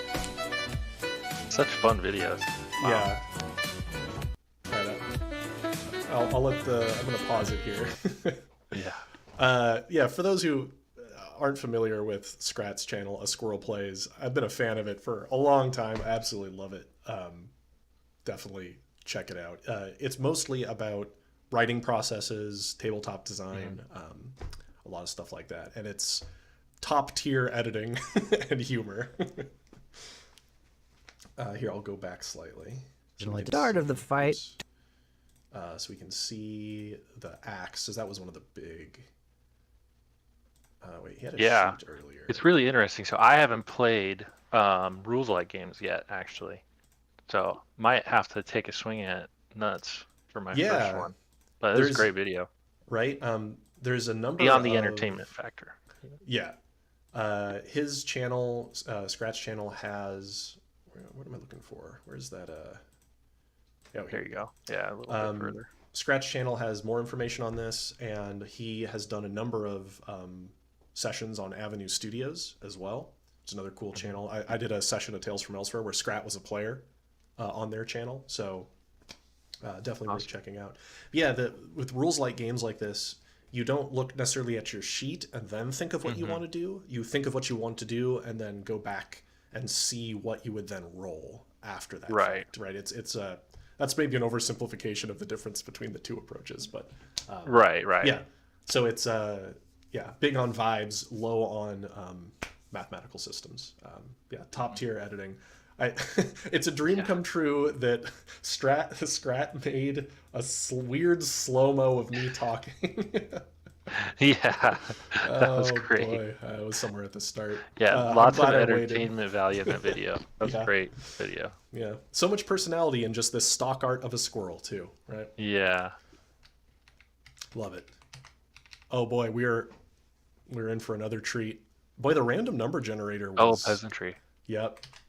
Oh boy, another one. It's so tempting to watch this beforehand.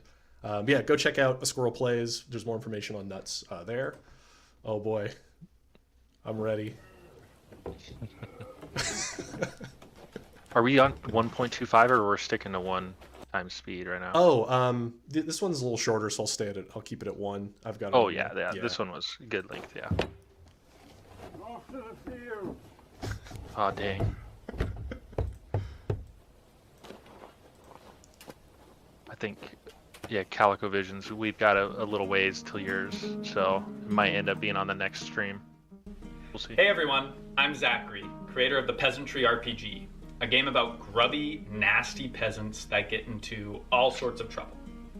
Today I'm making a video in response to the Get Barbaric Challenge, hosted by Peter from Tales from Elsewhere and Zarek from Odin's Key Gaming. If you want to learn more about them, go ahead and check the description below. Otherwise, we'll go ahead and hop right into the video. Here's the challenge. Take the classic barbarian archetype that's found in so many RPGs like Dungeons & Dragons, Pathfinder, or Tales of Argosa, and find a way to insert it into your own game. In this case, peasantry.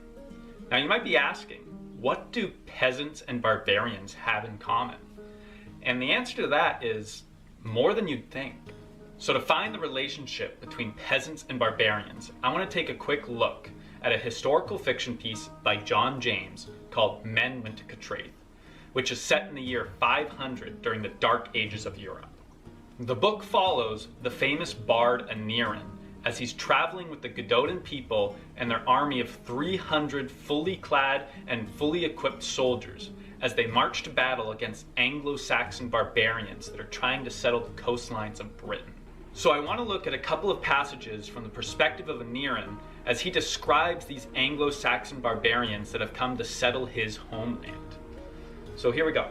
First one is, neither did I expect to find in all of Britain a man so poor that he would risk his life for that filthy scrap of blanket. The savages will come next year to heave out the stumps and plow the ground to plant their filthy wheat. Sometimes there were men and boys who turned and tried to fight with their sickles and ox goads. So those descriptions are pretty interesting, right? We got wheat, scrap blankets, poor, sickles. These are words I'd use to describe peasants, but yet in this instance they're being used to describe Anglo-Saxon barbarians. In fact, it gets even more interesting when we start to look at the origins of the word barbarian. The word barbarian actually comes from the Greek word barbaros, which means babbler. And in ancient Greece, the Greeks would use this word to describe any person who couldn't speak the Greek language. And as the word became more popular, it was also used to describe those who didn't share the same culture as the Greeks. Which means that anyone not from your homeland could be called a barbarian, regardless if they're a peasant, regardless if they're a noble. So what that means for my game Peasantry is that all peasants are technically barbarians. And to represent this in the game, we have a special ability that we've given to all players called Peasant Rage. So what is Peasant Rage and how does it work? Well, on your character sheet, you have a number of affliction slots that are used anytime you take damage or contract a disease. And as you fill in these slots, your peasant unlocks new abilities as they start to get bitter and angry at the world, and ultimately more dangerous. The third such ability is Peasant Rage, and when you activate it, you automatically succeed on your next check. No roll required. Now, Peasant Rage has always been in the game, even before this challenge. So I wanted to take this challenge one step farther by adding a new peculiarity to the book. Peculiarities are weird, strange life events that your peasant has experienced in their miserable lives. Let's go ahead and take a look. You ransacked a nearby village. They called you a barbarian. Gain an additional use of Peasant Rage, a fur pelt, battle cry. Nice. So in plain text, we see you ransacked a nearby village and they called you barbarian.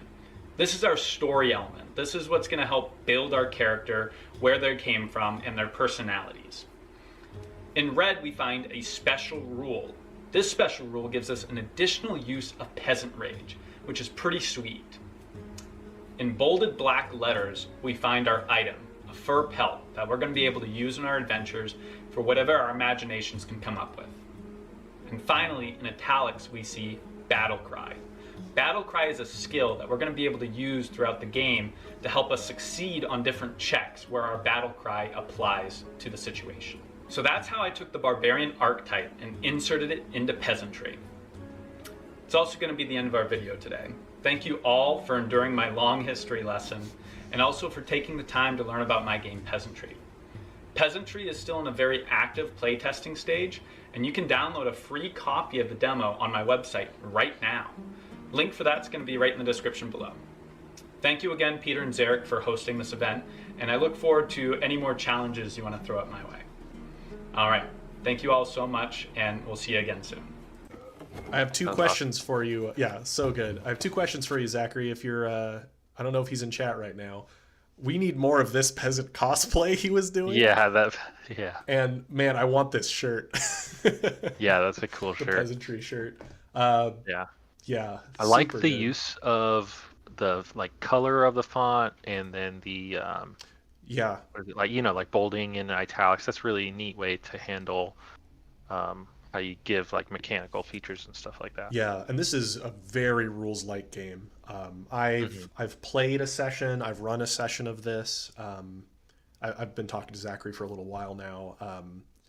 So Piotr, he only has one video up right now for this. He just made a YouTube channel for this challenge. He has his own. Oh, he is in here. So he has a Discord server and a website. So PeasantryTTRPG.com is where you can jump off to get to all of his stuff. And it's super good. Highly recommended. I don't think I've ever played a game where making the character has made me laugh as much as this game. Just making the character. It's all random and it's all hilarious. So really cool. Here's the YouTube channel. I don't know if you'll be able to copy that, but I just posted it in the chat. Oh, okay. So you can grab his YouTube channel.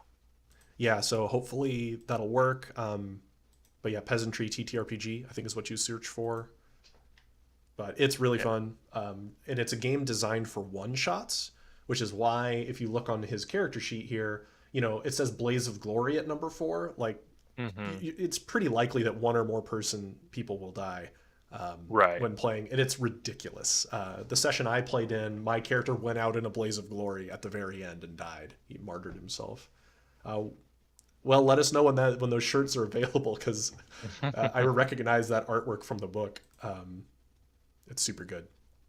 Yeah. Oh, was I not supposed to post your video, Zachary? Sorry, I posted a link straight to your video. If you want, I can remove my message there. But okay, he said he'll clip it and post it sometime this week. Okay. Oh, for that intro clip is what he's talking about. Oh, gotcha. Oh, awesome. Okay, yeah. okay. Respect the cosplay. Yeah, really cool game. Yeah, and it's not a game that has classes in it, but you have these giant random tables where you get peculiarities and equipment and so forth, and your occupation. So it's cool. So one of those is now replicating the barbarian aspect. I need to read that book. I will be finding a copy of that book. That sounds right up my alley. That sounds super cool. Yeah. Love it. Love it. All right, next one is a text submission, it looks like. Text-based submission. Sure. Oh, it's Red. It is the one and only Red Richard. Red Richard is a big Tales from Elsewhere fan. He's also working on art for Tales from Elsewhere. Really awesome guy. And I think this is probably going to be too small, so bear with me while I zoom in on this. This is going to be a text-based one, so I'll be reading it. Okay.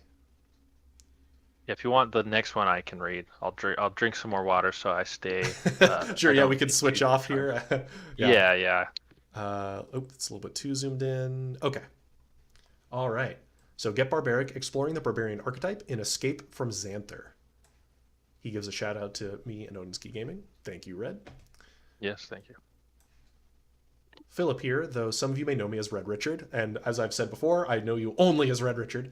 While I don't have a tabletop role-playing game, I've been working on a cooperative board game over the last couple of years called Escape from Zanther, in which you play as one of 6 characters attempting to flee a city while being actively hunted by patrolling city guards, the secret police inquisitors, and monsters that lurk in the dark alleys.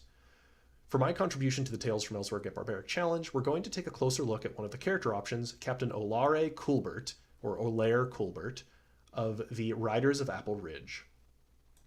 Escape from Zanther is a stress-inducing game of cat and mouse as the players scramble to gather enough tokens to escape while avoiding combat at all times. This game uses a special d6 with 1 green side, 2 red sides, and 3 black.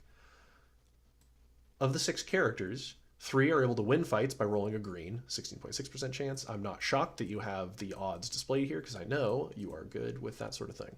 While 2 others who do know how to fight only win on the roll of a red, which is a 33% chance. Those are terrible odds all around, and losing the gamble results in the player being placed in the Grand Citadel's prison, a game mechanic that forces players to work together in order to free them. To balance this, each character has abilities to assist them in non-combat situations, hiding in plain sight, using shortcuts, and buffing other players' movements are all options, as well as getting a bit messier with play. The Barbarian Archetype.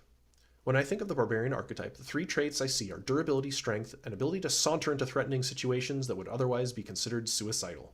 Enter Captain Olare, or Olaire, the outlier amongst his peers. Unlike his allies, Olaire brought a suit of clockwork power armor and exceptional swordsmanship. Awesome. When it comes to the Barbarian archetype, he fits all the bills, especially as it's his job to clear a path and protect his allies from harm. Olaire's primary strength is his unmatched combat prowess. Unlike the other characters, Olaire wins combat on black rolls, 50%, and wins with an injury on red rolls, 33%. This grants the player confidence, knowing that they should be able to win most, if not all, the fights they may walk into while playing. If they do take on more than they can chew, however, the odds or injuries will eventually catch up. This offers a realistic balance to the gameplay itself. Olaire's suit of power armor gives him strength beyond a normal man as well, extra strength in terms of a barbarian. In Escape from Zanther, each player needs 6 tokens to escape the city, and is able to carry up to 8 tokens without being encumbered. So you can carry some for your allies. Mm-hmm. Right. With his power armor, Olaire can carry 12, allowing him to pick up the slack for his allies and carry the team through the exit gate. Oh, that's cool. That's an interesting manipulation of win conditions, that one player can help stack win conditions for his allies. That's really cool. However, the injury system directly relates to this. Each time Olaire takes an injury from combat, a wound token takes the place of one of his extra carrying slots. This drops the amount of tokens he can carry without encumberment. Once he has received 4 wounds in this way, additional red rolls during combat become loses instead. The final ability Olaire has is his adjacency bonus. This particular ability is the more suicidal of the bunch, as Olaire can swap tiles with allies beside him in times of combat. This takes the weight off of allies who cannot defend themselves, protecting them from potential imprisonment, and allows players to share the ability load in giving Olaire time to shine. While the game itself is simple, with pre-built characters, it's the unique creation of a barbarian that allows Olaire to have skill sets not found in other characters. That's super really cool. Yeah, I just want to zoom in on this win condition system. I like that. How the wounds start off just filling spaces that you can carry win conditions with, win condition tokens. But then eventually they start becoming losses instead, which would work toward the lose condition of the game. And with having more carrying capacity, that's neat. Yeah. I think that's neat. Interesting. I like cooperative board games like this where the players are trying to solve a problem together. I think that's super cool. Yeah, I'd play this game. Shoot. Yeah. Escape from Zanther. I'll look it up. Escape from Zanther. Yeah, I read. I think you're in chat. I saw you in chat. I don't know. Is there anything playable for this yet? Any play tests, documents, or anything, or is it still in early days? Chat's slightly behind on us, of course, but yeah. I think you can't escape at least a 15-second delay or something like that. Yeah, it enforces some of that. Well, Red, I'll let you talk load about times that. and stuff. Yeah. If there are places to see it, Awesome. If not, well, you just keep us posted and we'll have to see more about it later. Yeah. Super cool did you stuff. want to take a break real quick now? Yeah, so we're going to leave the stream running. It's going to be just a quick break here. I'm going to pause my audio. Y'all can stick out just 5 minutes. Be right back.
All right, I'm back. So we'll give Zarek a minute to get back as well. Yeah, quick bio break. We're back. I'm back here. Hope you guys are having fun. Looks like it's been fun so far. Seeing lots of positive comments in there. This is like a dream come true for me. I don't know about you guys, but this is like the coolest thing.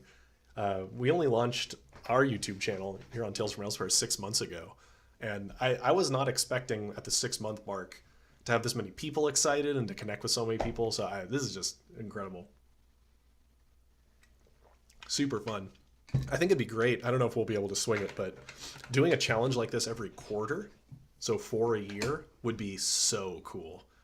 You know, give people about 3 months in 3-month chunks to get stuff together, and then just have one of these hangouts like every quarter. It'd be super fun.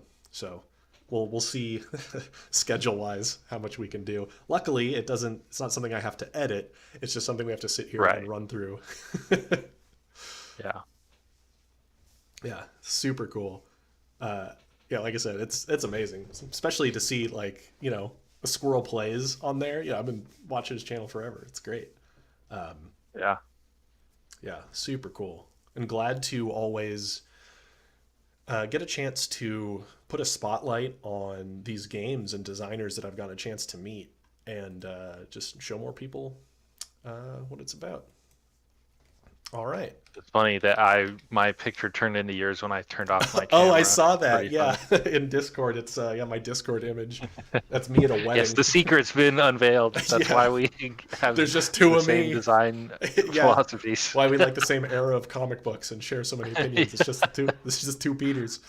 And joke's on you. All the people watching the stream are just bot accounts I made as well. How many viewers do we got? Nice. We've been averaging between 30 and 40, I think, at a single time, concurrent viewers, which is a lot. So, you know, thanks everybody for watching. We currently have like 33 people or something watching.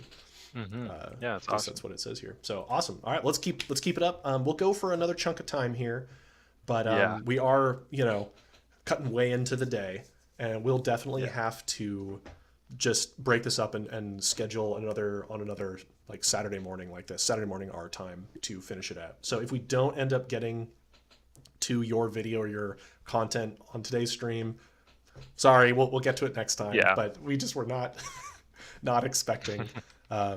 If we can, we'll try to get through like half of them today. I think that would be a good goal. Yeah, if we can make it to half, I think that'll work, and then Yeah. we can do the second half next time. Absolutely. Okay, you wanted to do the next text-based ones, Eric? We get the next one. Yeah, sure. Just to give you a break. Yeah, I'll break my voice a little bit here. Yeah. And I'll let you take it from here. Okay. Cool. Okay. So this is the Chimera TTRPG from Wrong on Porpoise. Fun name, by the way. I love puns like that. So, but okay. Chimera is a dark fantasy TTRPG that focuses on customization, multi-classing, and fulfilling tactical combat. Today, we'll be doing our best to make a barbarian. The setting and characters. First, a brief overview of characters. All characters are human and inherently magical. Magic is expressed through soul fire, the literal burning of one's soul for temporary but devastating power. Player characters stand above the average person, harnessing their soul fire in ways unimaginable to others. However, some feats like sustained flight or raising the dead remain impossible even for the most adept mages. This character is Agrippa the Barbarian. So this is a 5th level barbarian. Characters in this system start with an aspect, then they select a number of skills, allocate their attributes, gain levels in classes, and finally select talents.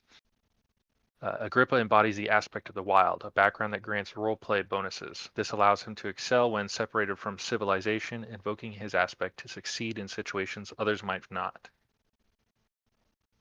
Agrippa's skills offer unique abilities in narrative play. In Chimera, combat and narrative skills level up at the same rate. No character has to sacrifice combat capability to improve their skills or vice versa. Awesome, I love that. Agrippa gains 2 unique abilities based on the highest ranked skills chosen. Danger Sense, which I'm guessing is using the Endure skill. Instinctively gauges any danger, even abstract threats like time constraints. And Bare Fangs, using the Intimidate skill. They silence or negate actions of others with an intimidating glare. Okay. Attributes. The core attributes of Chimera are body, mind, heart, and soul, which define Agrippa's capabilities. With high heart, Agrippa gains 1 stamina or HP at the start of each turn. Multi-classing, as mentioned earlier, is a primary feature, and Agrippa uses it to choose the Ravager and Champion classes.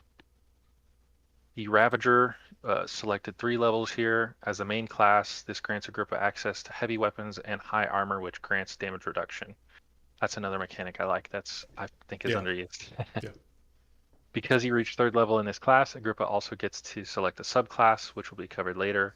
And then Champion as the 2nd skill, 2 levels. This provides additional abilities that enhance battlefield control and survivability, allowing Agrippa to present threats other than high damage and expand his options in a fight. Awesome. Abilities. In Chimera, abilities are fueled by Soulfire and represented by Spirit. It's a precious resource similar to mana. When one spirit runs dry, they begin to take irreducible damage over time. Some of these abilities have been upgraded, which happens after gaining a certain number of levels in a single class. Every ability in Chimera has 3 unique upgrades, each of which make the ability cost more spirit to use. Agrippa's chosen abilities define his ferocity as a barbarian. Shrug it off. This clears a status effect, grants resistance to incoming damage, and provides temporary stamina. This ability has been upgraded and clears all status effects but leaves Agrippa vulnerable, making him easier to hit. Taunt. Love seeing that as well. Forces nearby enemies to attack him or suffer spirit loss and become slowed, preventing them from using movement abilities. Awesome. Battering Ram. Charges forward, damaging and knocking aside enemies. This ability has been upgraded, allowing Agrippa to throw one enemy in his path a short distance and knock them prone. Also, nice. Sounds like maybe grab them along the way. Yeah, love it. I always love that kind of cool. evocation for barbarians and big tough guys. Yeah. Yeah. Next ability is Reap. This absorbs some life essence from defeated foes, gaining temporary stamina by destroying their corpses. That is really interesting. Ooh, interesting. Oh, because all the characters in Chimera are inherently magical, right? Right. So even this like barbarian is a magical. Yeah. Makes me think of Diablo 2's corpse explosion or something. Like that's what played in my mind, right? The barbarian corpse. I know that's not probably what it's meant to be. And Sunder turns the next attack into a guaranteed critical hit that also extends his reach. This ability makes his next attack into a small area of effect. Okay. Oh, that's awesome. And it's been upgraded to create a swath of difficult terrain and obliterate cover. Oh wow, that's so cool. Yeah, that's. When I think Sunder, that reminds me of like Path of Exile. So very fitting. Okay, for subclasses, at Ravager level 3, Agrippa embraces the Tempest, transforming into a living storm that damages adjacent foes and deflects projectiles. Characters in the Stormar cannot take reactions, and they suffer damage over time. The storm can be unleashed to deal massive damage and slow nearby enemies. However, sustaining it costs spirit each turn. Okay. Cool. Talents in Chimera are like feats in other games. I prefer the term talent anyways, but characters start with a small number of talents at level 1, and they gain a new talent each level. Oh wow, every level, okay. Ooh, nice. Instead of gaining a new talent, a player can upgrade a talent they already have, gaining a new tier of benefits. Okay. Agrippa has the following talents to synergize with their abilities and to find their ferocity on the battlefield. Brutal, they reroll damage on an attack but become vulnerable. Okay. At tier 2, overkilling by 5 negates the vulnerability and grants a bonus to evasion. Oh wow. That's a really interesting change to like the reckless attack sort of thing. Yeah, yeah. If you do enough damage, it negates its drawback, basically. Yeah. Charger increases size to 2x2 on the field, extending reach and blocking paths. Whoa. Nice. At tier 2, allows trampling over low cover and enhanced movement when grappling. Wow. So kind of just like becomes huge, which is pretty cool. Yeah, that's the freight train build right there. And then Titan, reroll attacks with heavy weapons but deal half damage on rerolls. Oh. Okay. At tier 2, Agrippa inflicts prone on critical hits, and characters that are vulnerable suffer even worse. The third and final tier adds more critical hit bonuses, inflicting vulnerable and potentially dazed, which takes away actions. Nice. Awesome. Like flatten people with that. Agrippa thrives as a relentless force on the battlefield. Critical hits on demand. Sunder synergizes with the Titan talent tree, turning any heavy weapon into a strike, or heavy weapon strike into a devastating blow. If the target is lucky enough to survive, they are likely prone and vulnerable and possibly dazed. Sustainability through Shrug It Off and Reap. Right. Keep Agrippa in the fight, shedding debuffs and regaining stamina as needed. Battlefield control. Taunt and battering ram ensure Agrippa remains a constant threat, keeping enemies in check. In future levels, Agrippa could earn the Doomsday ultimate ability, doubling the Tempest Aura size and changing the damage type to Essence, which cuts through armor and deals heavy damage over time. Interesting. Unleashing this squall also weakens foes in addition to slowing them, inflicting negative modifiers to all of their actions. Dang. Unlock the final tier of the Brutal talent, gaining an action to eviscerate a single enemy with an attack that never misses. Oh wow. Awesome. That's awesome. Yeah, that's super cool. So Wrong on Porpoise is somebody, I feel like I've been talking to him for just forever. We met in the big TTRPG design Discord. Oh, okay. Yeah. Yeah. So, and for those who don't know, there's an enormous TTRPG design Discord that has thousands of people in it. I'm one of the mods of it. This is really what I like about seeing this version of Over Barbarian. Like when we compare it to like Call to Adventure earlier, right? Grounded, very squarely medieval. And now we have a barbarian that is inherently magical, right? And when you do that, you get, where'd it go? You get things like the storm, Sunder, right? And the storm, and just like where he can obliterate cover, and like, you know, like I said, Path of Exile is what came to mind as well. Yeah. Oh, and thanks August and Barlow Keep for stopping. It looks like they're heading out. Thanks guys. We'll catch you later. Have a good evening. But yeah, very cool. This is definitely the definitely high very fantasy. barbarian. Yeah, very barbarian. Absolutely. The living storm and like a breaker of armies, and and that kind of stuff. Super cool. And I like that the just charging through people, stuff like that. And there's Very built-in risk reward with these things where like if you do enough damage, or you can reroll damage, but you become vulnerable. But if you are deadly enough and you upgrade this, you can try to turn that disadvantage into a benefit, basically. And for those asking, a link to that Discord. Let me post that really quick for those that would be interested. I need to be active in there again. You must not have been a mod when I was I mean, I was active in there years ago. You were active in there a long time ago. So word of warning for this Discord server, it is huge. Yeah. And you will get people of all sorts of different design philosophies. And it's a lot. It's a lot to take in. It's super cool, but just word of warning, it is enormous. Yeah. So it is good if you want to talk to just a huge swath of people. But you won't get like focused discussions necessarily from a particular aesthetic. Like if you want to talk like superhero games, like hang out with Zarek and his Discord, you know what I mean? If you want to talk like anyway, word of warning. Yeah. Huge. Yeah, it's so massive. I mean, there's no way anyone can keep up with everything in that server. It's super cool, but it's big. Very cool build, Porpoise. I don't know if you were in chat right now, but super cool. I haven't gotten a chance to see updates on your game for a while, so really dig it. All right, let's see what we got here. Okay. I need to keep I had a channel. They made me a channel in that TTRPG server. It didn't get deleted though, funny enough, so I need to. Right. Okay, so the next one, let's see here. Okay, this one's long. So this one's 24 minutes. So I'm going to try to find the heart of it. We're going to turn it to 1.25. So this one went a little over. It's all good. I get it. So bear with me, viewers, while I try to dial this into the operative part of the video, just because we don't want to spend that much time on any one person's content. Blessed evening to you. I am Shimon, or you may know me as Tokino, and today I am joining you from a challenge which was sent to me by an online friend who is already participating, so hi prop. And today I will be joining in on the Get Barbaric challenge, or should I say hashtag Get Barbaric challenge.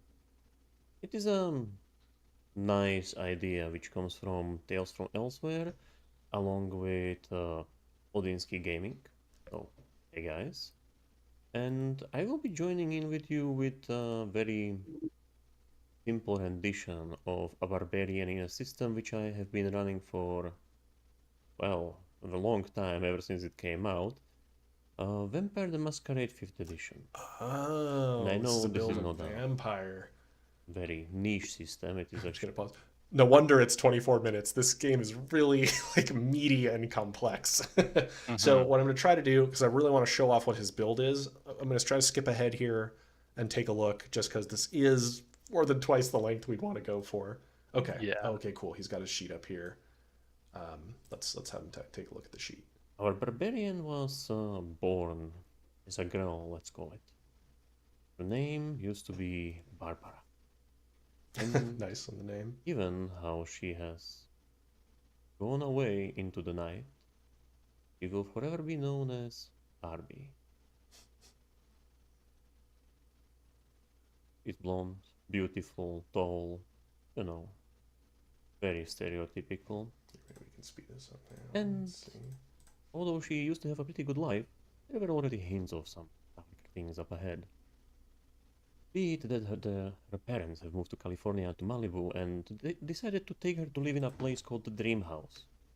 Or other things like the fact that she decided to get a tattoo on her butt cheek saying the 1958, which happens to be the year which her parents married. In spite of that, many darker undertones were painted in her life. And despite her being only 19, a monster has decided that it is time for her to die, and forever to remain Barbie. So, what does a 19-year-old forever do with her new unlife? Let's focus on some things. And mainly what makes a barbarian, and what would make a barbarian in current times. as World of Darkness is the staple go-to game for me for when I want to run current time. So, what is Barbie up to in 2025? Despite being born in 1959, same year when the doll came out, and yeah, she is based on Barbie, that's the entire joke.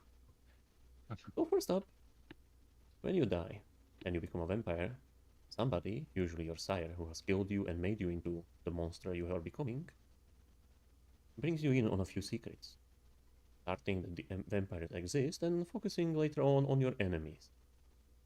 For Malibu, the most pressing matter. Here I'm gonna pause. So I believe my quality is. We're hunters who are moving in and setting up their operation. I think it's locked, isn't it? Yeah, the video itself, I think, isn't super high res. The source here. Newly brought together vampire free states. I don't know if it loads better on his channel itself, but it's a little hard to read. The entire injustice being filled up. Yeah, sorry if you're in here, my friend.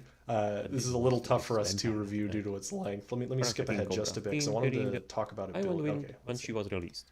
And for those that have never played or read World of Darkness type games like Vampire the Masquerade, they are incredibly detailed games, like massive lore, and your characters have very detailed lineages and abilities, so it's super crunchy in that way from a narrative sense and a mechanical sense, which is why he probably struggled. Very heavy. She's up to 100 years old, and that gives her quite a lot of power, which she gets from those 15 XP, which she gets as a bonus. She gets no extra negative stuff, so we decided to go a little bit crazy with her while building her. The go-to clan for barbarians is also known as the clan leather jacket, which why I wore some of my lark costume. And that is the clan Bruja. It is known for rage and ferocity, but not Twin Steel guessed D&D barbarians who get a lot of bonuses from it. More like this is their curse. They can lose control, they can rage, they can destroy the things which they love, which they care about. Her sire is not important in her story anymore. What is important is that she destroyed her. Him, well, depends on who you are running and for. And the fact that she destroyed the sire means she's going to have a lot of trouble with more order-keeping factions, like the Camarilla, while others like the Anarchs might support her very much. Every character needs some ambition and desire. These are long-term and short-term goals. So, given that Barbie is still the perfect girl Barbie, except a bloodthirsty vampire these days, or nights, she would love to go to a dance club. Simple, doable, helps you regenerate your willpower, which is very useful for a barbarian. Her ambition is getting back at her pal Raquel, who happens to got embraced into the fancier clan, the Toreador, and of course has joined the Camarilla, as they are sort of the foils to each other if you look into any Barbie media. So, let's get to attributes. You might know these as stats in different games, or maybe some other name, I don't know them all. And physically, barbarians are always physical when you roleplay them, despite being a very social character as a Barbie. I would say go physical. Give her that strength. Barbie can lift a truck if you play with her, you just grab it with your hand and suddenly she's super powerful. Dexterity, not so much. Despite being, looking like she should be dexterous, try ever standing up one of those dolls on your table. It's very hard. And stamina is just a good choice overall for a barbarian. You need to be able to last long. On the social one, charisma, I went with something classic. Barbie is only as charming as you make her when you play with her. To counter that though, I did give her some bonuses in later powers and advantages, but we'll get to that later, so keep that in mind. Manipulation is usually low. When you play with Barbies, they don't listen to you. They each have a will of their own, unless it's like a choreographed dance party, they are all like, oh no, I will do what I want. Oh yeah, Barbie can really manipulate people. On the other hand, she has a very strong head. If little girls, or even you play with little girls and Barbies, you go with high composure and resolve. You want to do your own thing. It might induce crying, but you got to do your own thing, which is cool.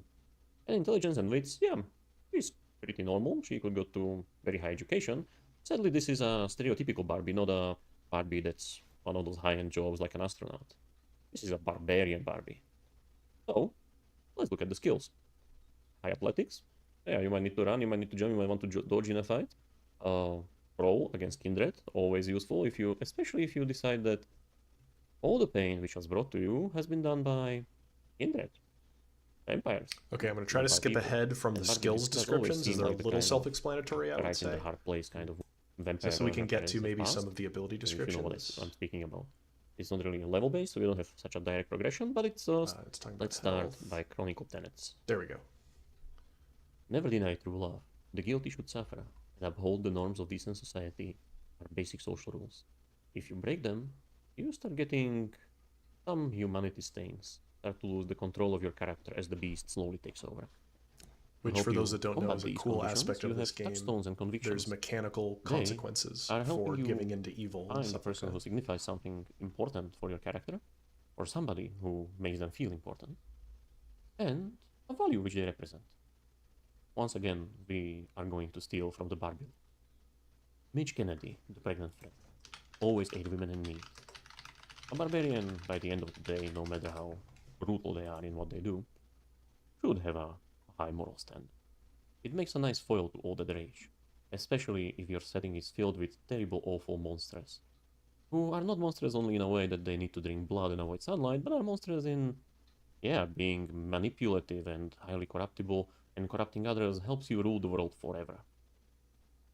The other touchstone, the other important person in Barbie's life is most likely Ken Carson. The fool who is in love with her, but she might not be with him. The moral or the conviction which he would represent for me would be protect the innocent from harm. Barbarian. Let's see if we can go to disciplines. Sorry, this is a testament to World of Darkness here and its complexity. So I'll pause it here so we can maybe talk about it. Simply because the video's a little long. So for anybody that's played World of Darkness, you do know that like once you sit down to play it, like the mechanical aspect of the game isn't all that complex, but if you look at the character sheet here, you just see how robust and system heavy the game that surrounds that is, right? There's a lot that goes into any one character, and it doesn't shock me that it was 24 minutes to try to break it all down for the guy.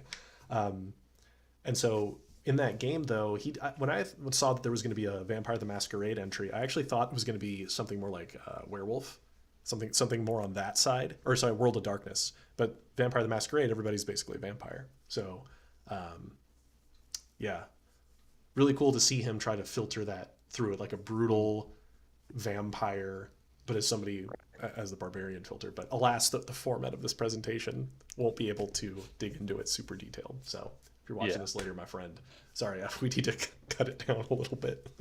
Yeah, but at least everybody else can go look and watch the video in full on their own too. Yep. So. When I go back and timestamp everything, there'll be a link. Links.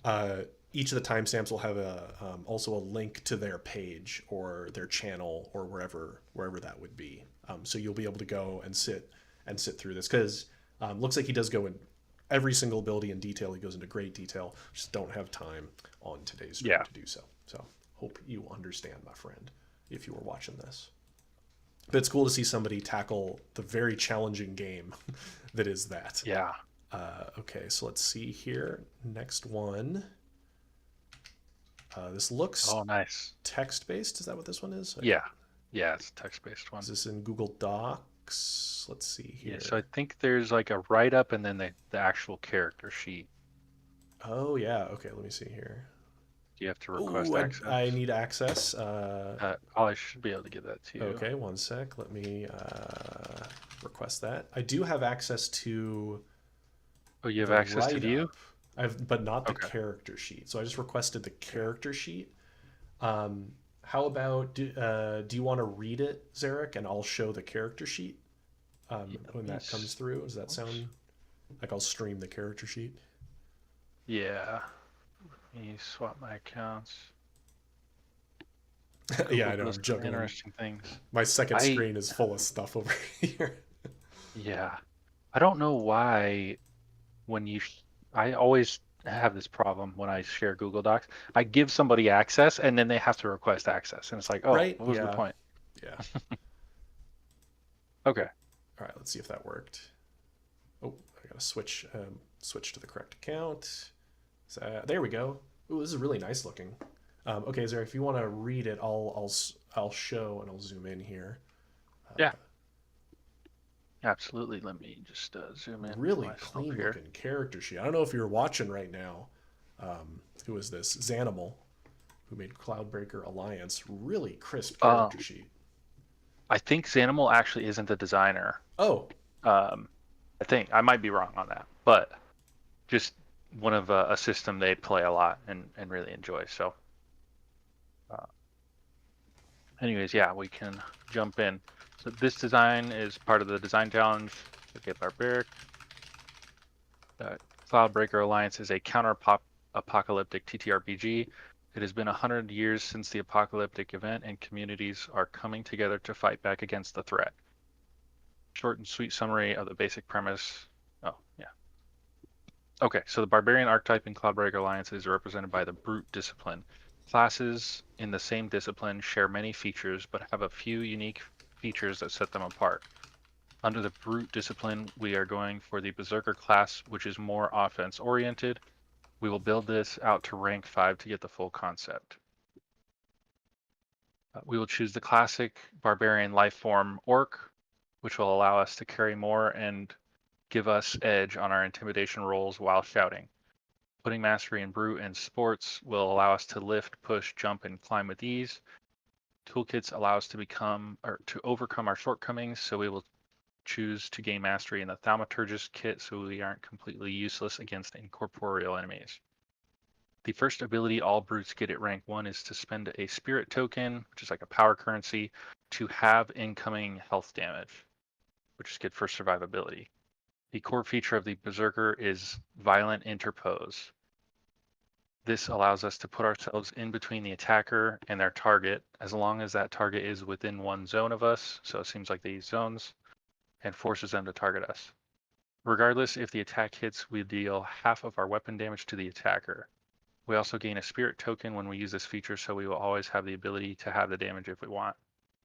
It is possible to use this feature on ourselves, but it does cost a minor action, so it may be more beneficial to save it to protect our teammates.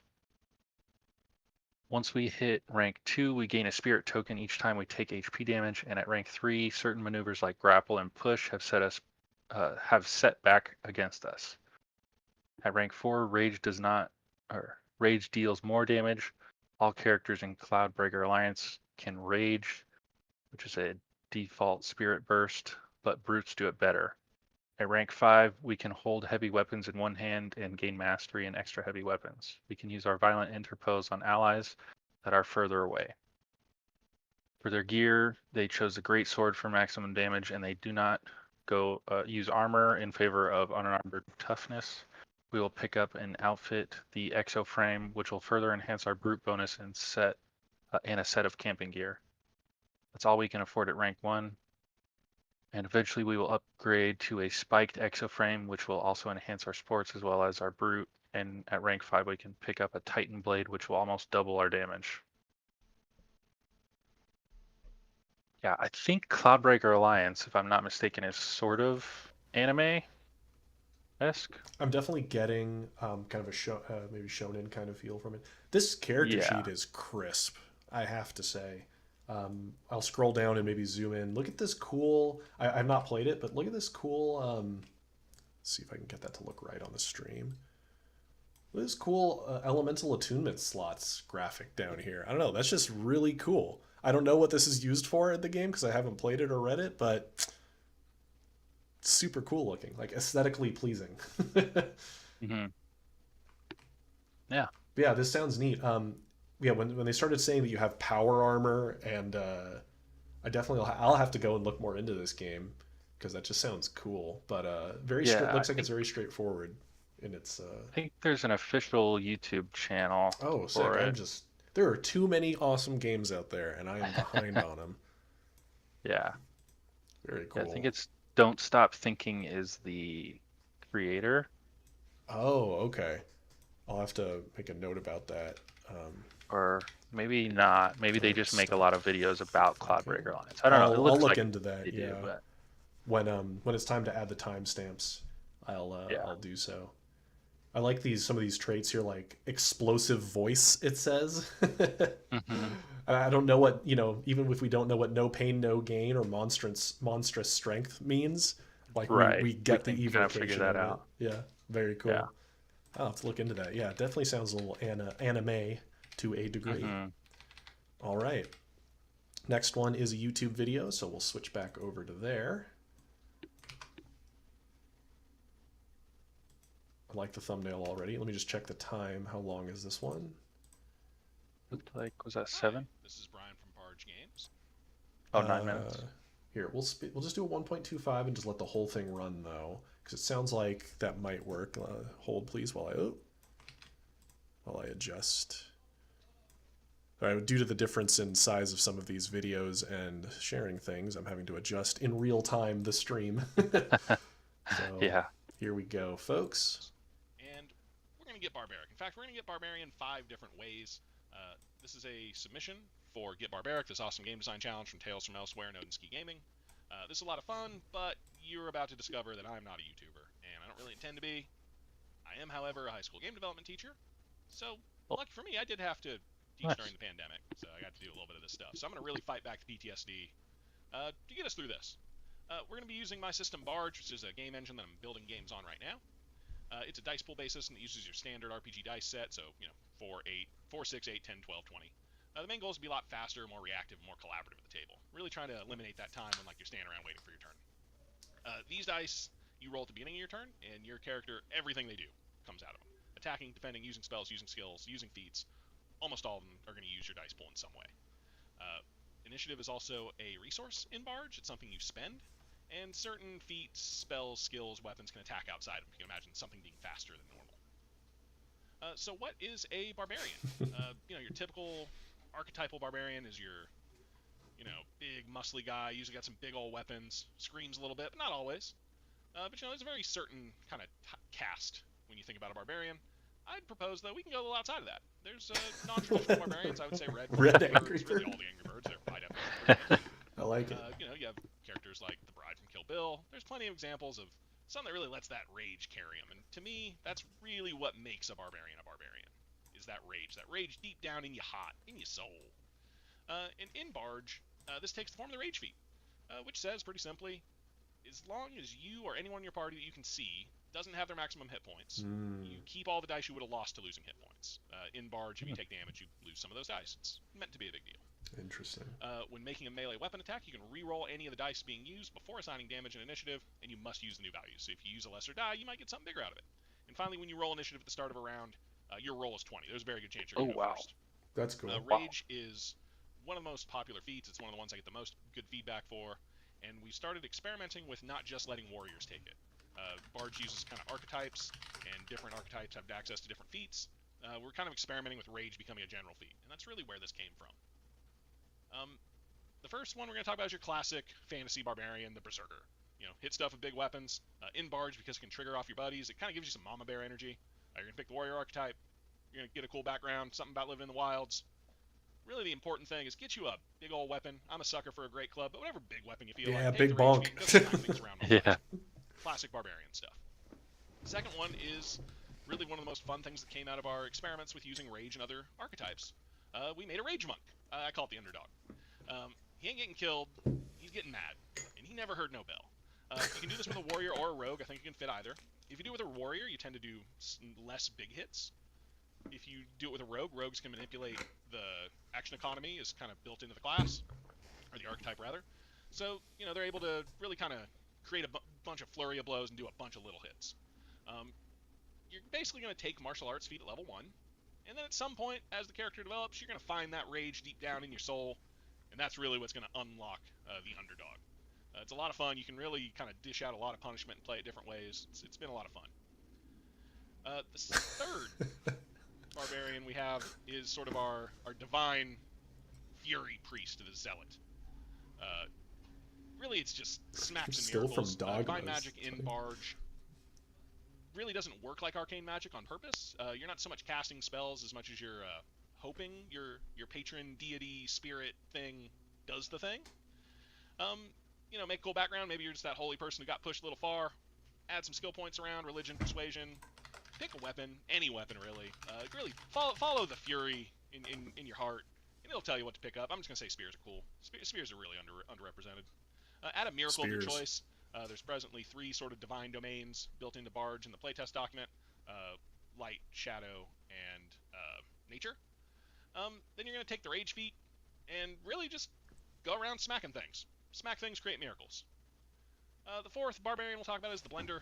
It's really straightforward. You're just going to attack with 2 weapons as much as you can, just keep stabbing. You're going to pick the warrior archetype. throw some skill points around. I'd recommend acrobatics and stealth. You're going to be jumping off walls, attacking things. Get you some daggers, some axes, some swords, whatever you feel like stabbing with. Take the rage feat at level 1. Take the flurry feat at level 3. That kind of lets you double up all your offhand attacks. And really just keep stabbing. Just keep stabbing. It's going to work out. Finally, we get to the weirdo. Of all the weird stuff that's came from unlocking the rage, created the Rage Mage. Now, magic in Barge is a little different, like a lot of things. The Rage Mage really is a paper nuke, and it takes a little explaining. So you'll pick the Arcanist archetype. Arcanist is our arcane spellcaster. Big cool background. We're going to say a mage has gotten to the wrong spellbook. Here's the thing. You can take a spell at any level in Barge. Like, there's nothing stopping a level 1 Arcanist from taking a really, really big spell, except for one small detail. Different spells use different amounts and different types of dice. And very low-level mages and Arcanists are really kind of locked into, like, single dice spells they can very consistently get off. For example, Firebolt only uses even dice, but you only need one of them. So you can pretty reasonably, with the Arcanist stuff, get that off every turn. A Fireball requires 3 even dice. And that's a little more of an ask, especially at level 1. So what the Rage Mage lets you do is at level 1 you take the Blood Magic feat, which basically lets you trade your health for getting a specific die you want. It's a very costly but very consistent way to make sure you can get whatever dice you need. The Rage feat, if you take it at level 3, means you don't lose any of those dice to the health you're sacrificing. It really sort of unlocks the Blood Mage in a way that we really didn't see coming when we went down this road. And really at level 3, all of a sudden, a fairly low-level Arcanist is pretty consistently able to get off big old booms. Your Fireballs, your Frost Novas, big Lightning Bolts, spells that would usually be really, really difficult to cast at lower levels without a lot of help and a lot of luck. The Rage Mage can kind of consistently get off. The catch is that, you used all your dice to do that. You're not using your dice to defend yourself in any way. You better make sure the homies are there to back you up. Yeah, very brightest candle burns twice as fast. That's all I got. I don't know if I'm ever doing this, but this was a lot of fun. Thank you again for Tales from Elsewhere and Odin Ski Gaming. You can check out Barge for free on the Quick Start document. You can get it at bargegames.com. You can get it on itch.io, DriveThruRPG. I'm there at Blue Sky, at Barge Games. Did that stop? Still in the process. I think I accidentally stopped it. Sorry. On this, but it is coming soon. I'm just gonna shake around all the papers on my desk that it's slowly forming into a full-on game. Again, thank you guys. It's a lot of fun. I look forward to binging every one of these videos. You guys have a good one. Very cool. And he was saying like he's not a content creator. This is very well put together. So I do. Absolutely. The thing that I want to zoom in on this design. I love Rage as a comeback mechanic, as in when things are going worse, you become stronger. I like that design. I think that's really cool. And how raging is something when your allies or you are wounded, you do. Right. I like that. I just think that's more evocative to me than a light switch, a rage switch you turn on so much. Yeah. Again, I'm not going to get into all my rants about 5th edition D&D's rage system. But it's really like cool.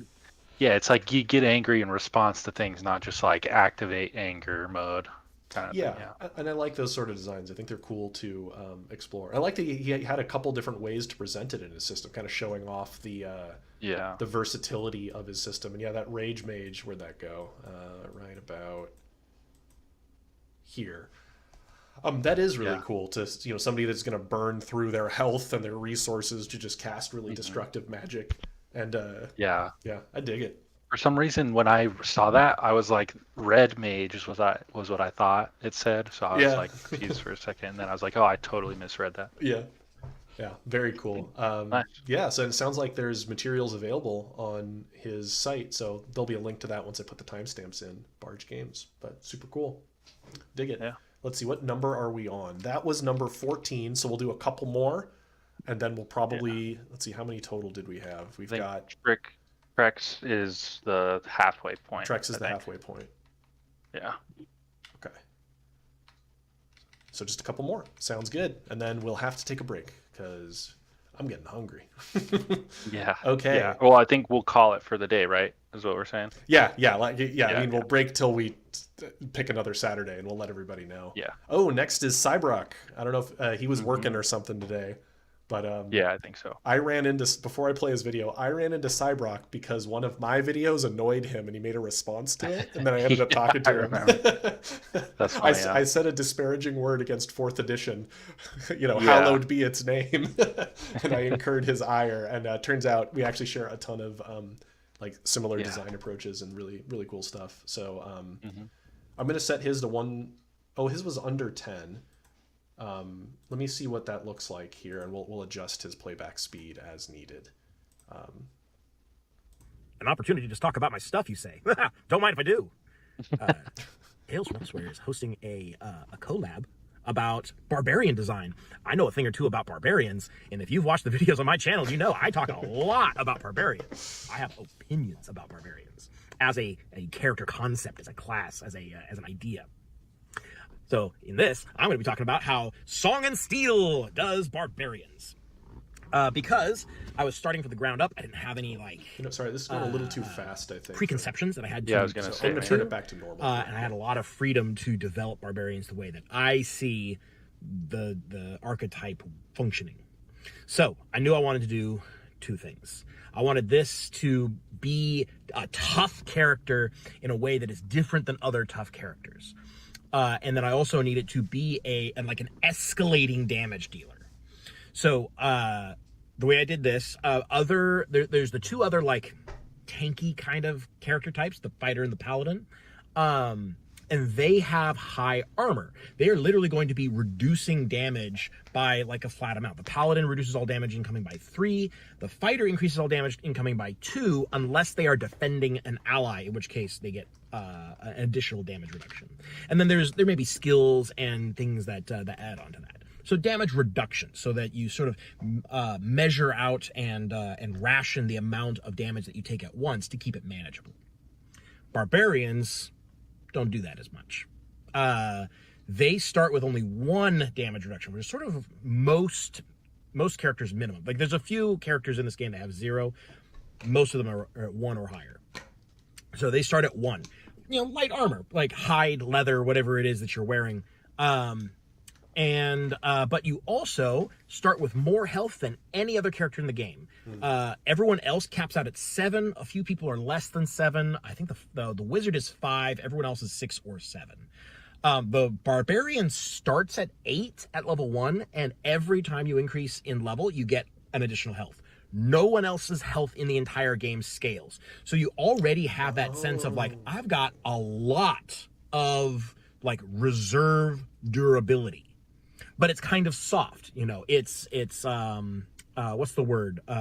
Ablative. It will go away over time. And so it sort of requires a bit more attention to stay on top of it so you don't end up hitting 0. So scaling health, and then they get an ability that makes it so that for every 5 damage that is marked on them, they get +1 to their damage resistance, up to a maximum of 3. So at level 1, you actually can only have up to 2 because you only have 8 health, so you can't get that 3rd one. But once you can take 10 damage and have that marked on you at once, you actually can be as durable as a paladin. You sort of the last few points of barbarian health is actually really hard to get through.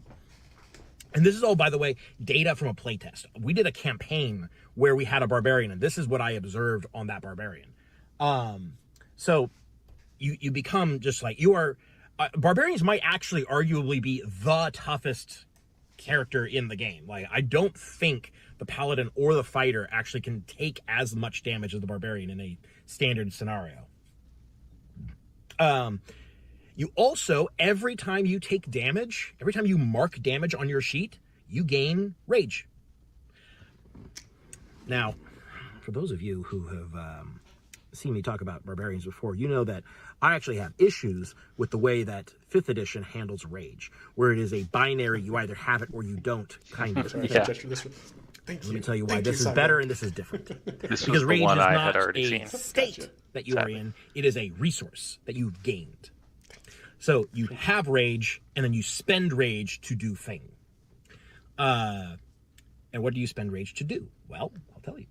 While you have rage, when you go and do violence against somebody, you can spend your rage and you can mark 1 fatigue to do additional damage equal to half the amount of damage that is currently marked on you. Which I think is just fantastic. Like, not to toot my own horn, but let me toot my own horn here for a second. I think that's really cool. So if, let's say, you're at that 10 health, or 10 damage marked on you. So you have your 3 damage resistance. You have 10 health. That's plus 5 damage. In a game where your base damage number is equal to half your level rounded down, which means at level 10, which is the level cap, at maximum level, base damage is 5. And if you've taken 10 damage, you're doing double damage. Oh my gosh. You're doing... so in this game, there's a few classes that are categorized as, like, high damage classes, the sorcerer, the warlock, the ranger. They are getting bonuses to damage, and they're gonna end up being about at that, where it's like most classes do half level of damage. High damage classes may do up to twice that much. The barbarian hits those numbers and can actually push itself further. The barbarian has actually hit a higher damage output in a single hit than any other character I've seen in my playtest so far. I think it got over 20. It was crazy. That's a lot with characters are capping at 6 or 7. So it actually does just massive amounts of damage. It is gonna be ripping into boss enemies, solo monsters, these end game boss characters, and just grabbing chunks of their health and ripping it out and saying, "Do it again!" This barbarian is so cool. And it's not just combat abilities. Every class in Song and Steel has 1 or 2 abilities that are specifically about either like social interactions or exploration or things like that. These sort of like the non-combat pillars of play, as it were. The barbarian in Song and Steel has the ability to consult the spirits of a local area. They can commune with the spirits and gain information about the local environment or a specific situation, etc.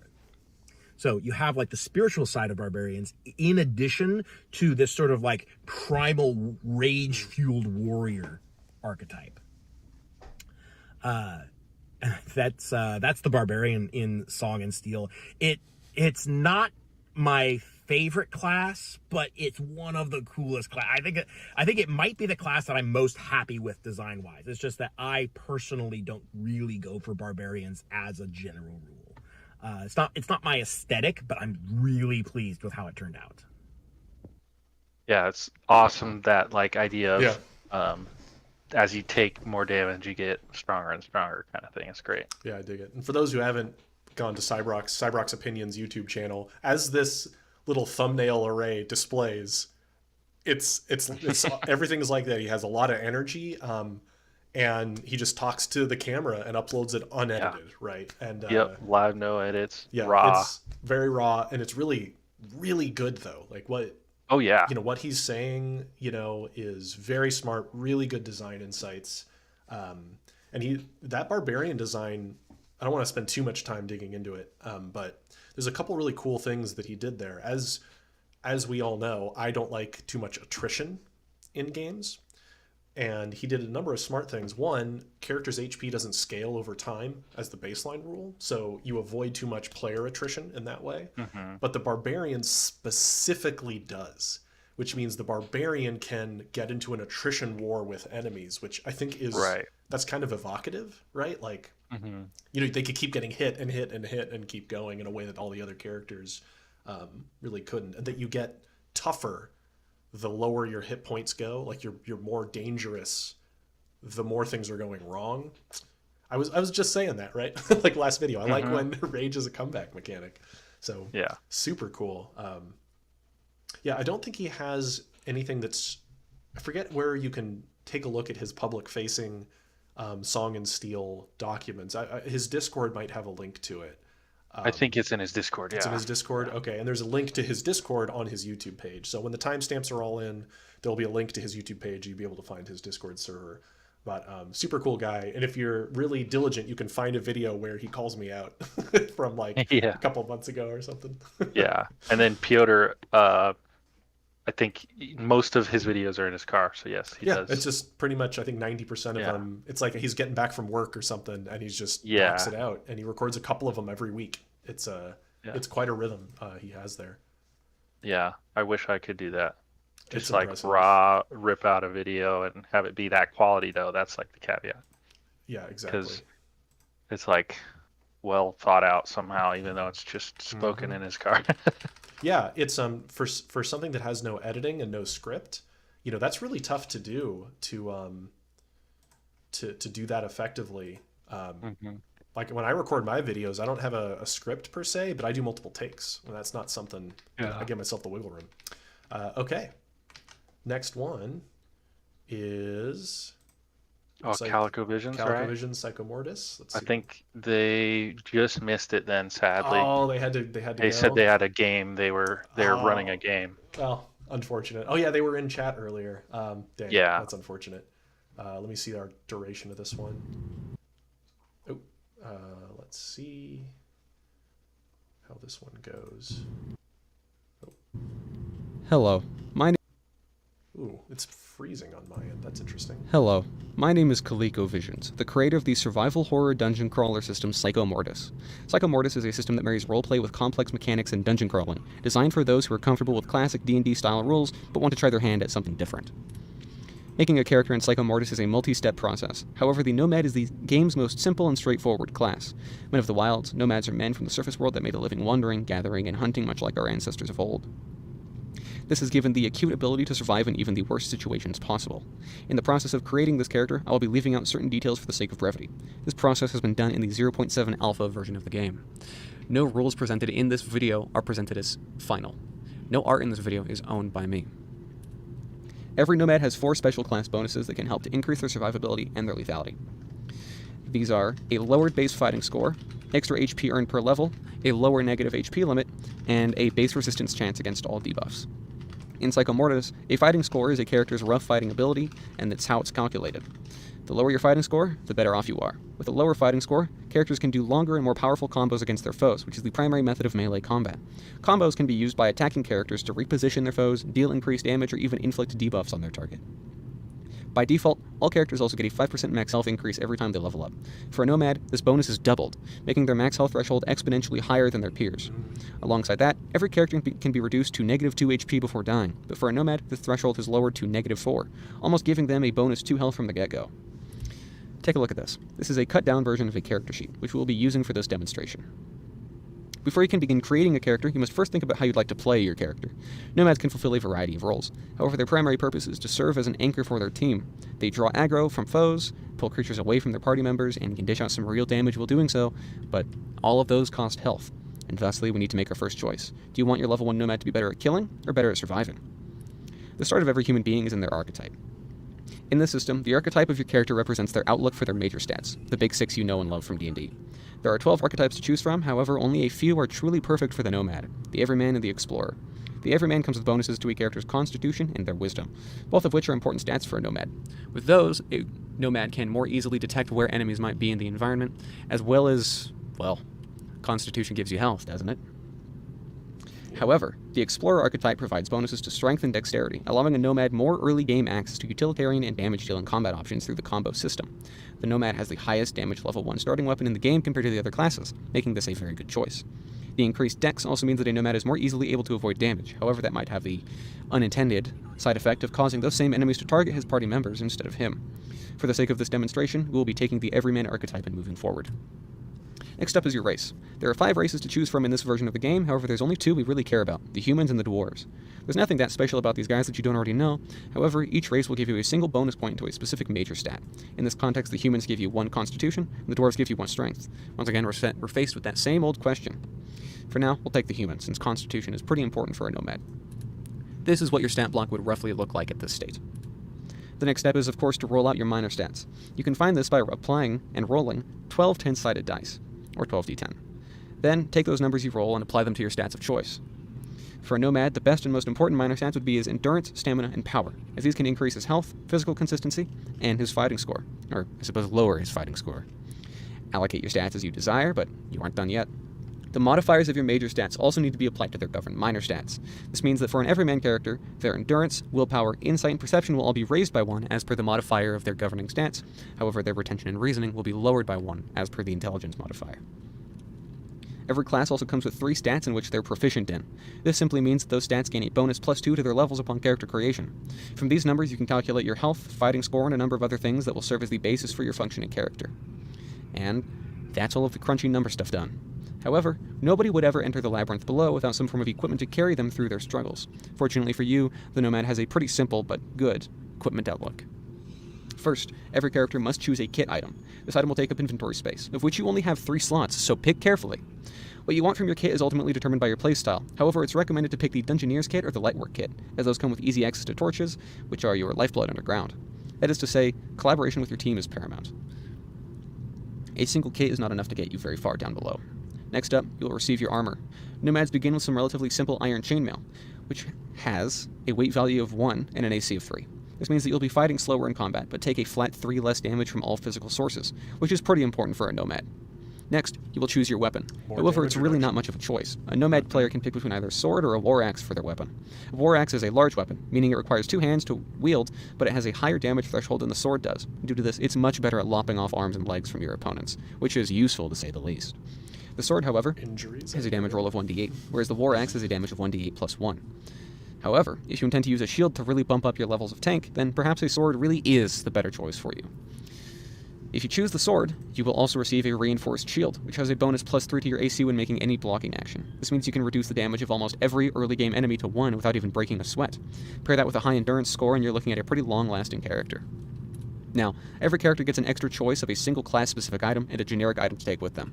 For the Nomad, your class items are some bandages. Each individual bandage only heals 1 HP, but hey, that's more than the other guys are getting. You'll also get a choice between anything on the generic chart, although the ideal choice for a Nomad is highly dependent on what you're wanting to do with him, and whether you have the inventory space for it. Remember, you've only got 3 slots. And that's really the final say about this guy, the poor Nomad. They can be dangerous, sure. They can also be pretty healthy, and they can be invaluable to a well-organized party. But that's what makes playing a Nomad hard, making the right tactical decisions in the moment when it matters most. You aren't the only person you're relying on at this point. The foes you'll be facing inside of the labyrinth are deathly, dangerous, fast, and smart. They'll surround you, taunt you, bait you, and everything in between. It's managing all of those things that your GM throws at you that makes the Nomad worth playing. Get in the crowds, make openings for your team, slice up those demons into giblets for the sake of your squishy friends. That's the Nomad. Simple, reliable, and capable. It's a struggling man's dream come true. The system Psychomortis is not for sale. However, copies of a PDF of the current edition of the player-facing rulebook are available online in the TTRPG development Discord server and through the links in the description. Thank you all. Nice. Very cool. So yeah, he's in the big TTRPG design Discord. I've seen him in there for a long time. It's interesting. So the gameplay structure that he's talking about sounds very OSR to me, like, you know, your Shadow Darks and such, where it's a brutal game where you're attempting to delve deeply into a dungeon, but it's using a more crunchy approach to systems than those kind of games often do. That's an interesting switch. Like, it's more tactical and crunchy, but going for the gameplay loop, it sounds like, of more of the OSR. Let me go back to that one page. You know, where there's more detail about the weapons and armor, and it's all a little bit more interesting. You have your fighting score, right? All of that is much more technically, has more technical depth than you would usually go for in OSR style games. So very cool. Like the vibe of it too. Yeah. Let's see what else there. They also went with, interestingly, that idea that the barbarian gains more attrition resource than everybody else, right? In that they have more HP. Interesting. 1d6 resistance chance to debuffs from all sources. Yeah, so some more damage reduction. DC4. Yeah, I'm not as familiar with how they've changed up that structure here and what the numbers are. Interesting. They have a stomp they can do.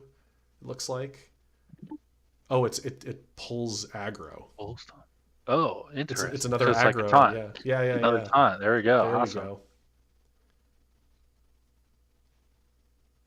Interesting. Yeah, so a tanky and mobile kind of character. Very cool. Yeah, it looks like that. Like Bull Stomp is like a AOE taunt that seems like it's not normally possible. So nice. Yeah, very cool. I love that. I think that works for Barbarian Eyes too, right? That like hit me. Yep, exactly. Kind of vibes.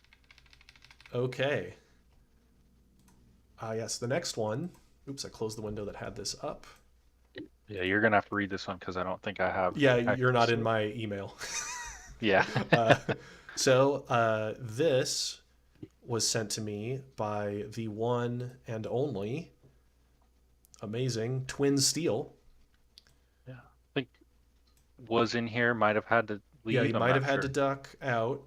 He often works kind of odd hours, but everybody here should know who Twin Steel is. He is an awesome game designer and like game analyzer. He just to give him a pitch really fast. He has this big project called the House Rule Quest, where he is gathering all of the house rules and custom stuff across all of YouTube. Just this immense playlist. I did not know that. It's intense. He is here. He is here. Okay. So it's insane. Like impressive, ambitious. It has so many videos in it. It's really cool. Anyway, really cool guy. And he actually was working with the creator of Nimble 5e, which if you haven't heard of it, Nimble is it's one of the D&D heartbreakers, and it's taking some of the D&D structure and cleaning it up and changing a bunch. So I'll just read really quick here. I believe this is the right document. Yeah, okay, where he goes into his build. And Nimble, I believe, just went to print. I believe they're just starting to actually print their final rulebooks after their successful Kickstarter. So super cool. Well, he said he sent you a voice recording if you would rather do that. Yeah, it was a little quiet when I was testing it out, Twin. So I was just going to read it. No worries. Yeah. So a couple things in Nimble. You don't roll to hit. There's just a damage roll. So they use damage mitigation from armor and other features rather than avoidance. So the game plays much faster. But if you roll a 1 on the damage roll, that is a miss. So that means big dice rarely miss. There's exploding dice, which is how crits work. Because again, there's no attack roll. So like a natural 20 isn't a crit, but instead damage rolls explode and they keep exploding. And so you can get these really big hits. Crits ignore armor. And what's interesting, he mentions it here, that bigger dice are deadlier, but crit less frequently because you're less likely to roll the maximum. Right. Smaller dice crit more frequently, but are lower damage. So it means they have a higher chance to miss, and then the bigger dice have a lower chance to miss. Right, which is interesting because it means daggers crit more frequently. Like you'll crit, which is kind of evocative, right? Anyway. Yeah. And your initiative controls how many actions you get for your first turn. Like the initiative roll gives you your action economy. So there's a bunch of really interesting things that go on there.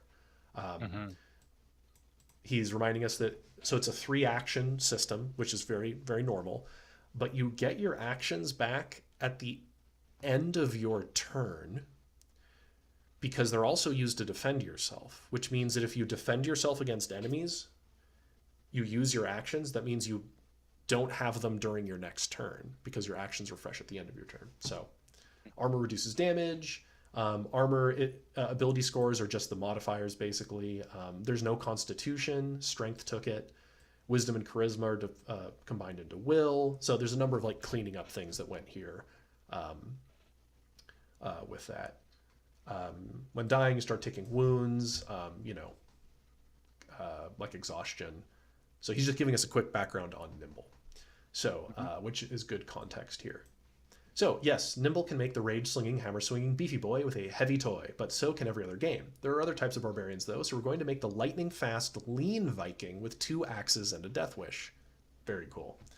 Since we're here for a good time, not a long time, when it comes to ability scores, let's min-max this character.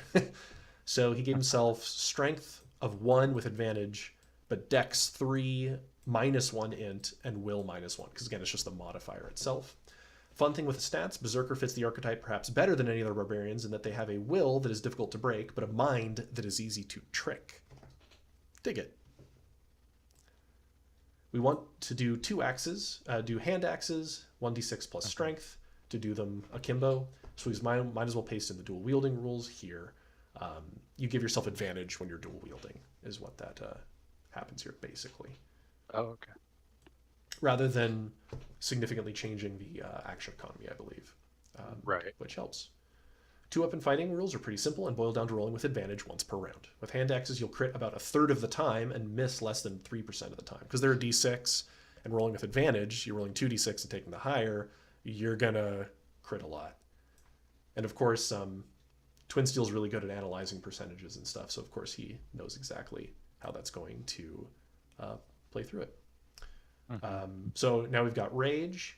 So spend an action to Rage and gain a d4 that you add to your strength attacks. This bonus damage ignores all but the toughest armors. So you're gaining a Fury die that you add to various things when you're playing. Now, this does do the light switch approach to Rage. I'll forgive them because the way that it is utilized here, I do think is pretty cool. Let's see. But speaking of armor, do Berserkers tank a hit? So you have that all you got. When you are attacked, you may expend 1 or more Fury dice to reduce the damage taken by Strength plus Dex for each die spent. When I had done my Barbarian rework video, Twin had messaged me. He's like, "Hey, that's super similar to what it is in Nimble." I'm like, "Oh my gosh, you're right." So great minds think alike, for sure. Instead of spending an action to defend, Berserkers can spend Fury dice to soak damage. That's really important because again, you gain your actions back at the end of your turn, so they don't have to spend their actions to defend themselves. They use Fury dice. The more worked up they get, the more hits they can shrug off, take enough hits, and they might get the fight knocked out of them, but that doesn't mean their rage ends.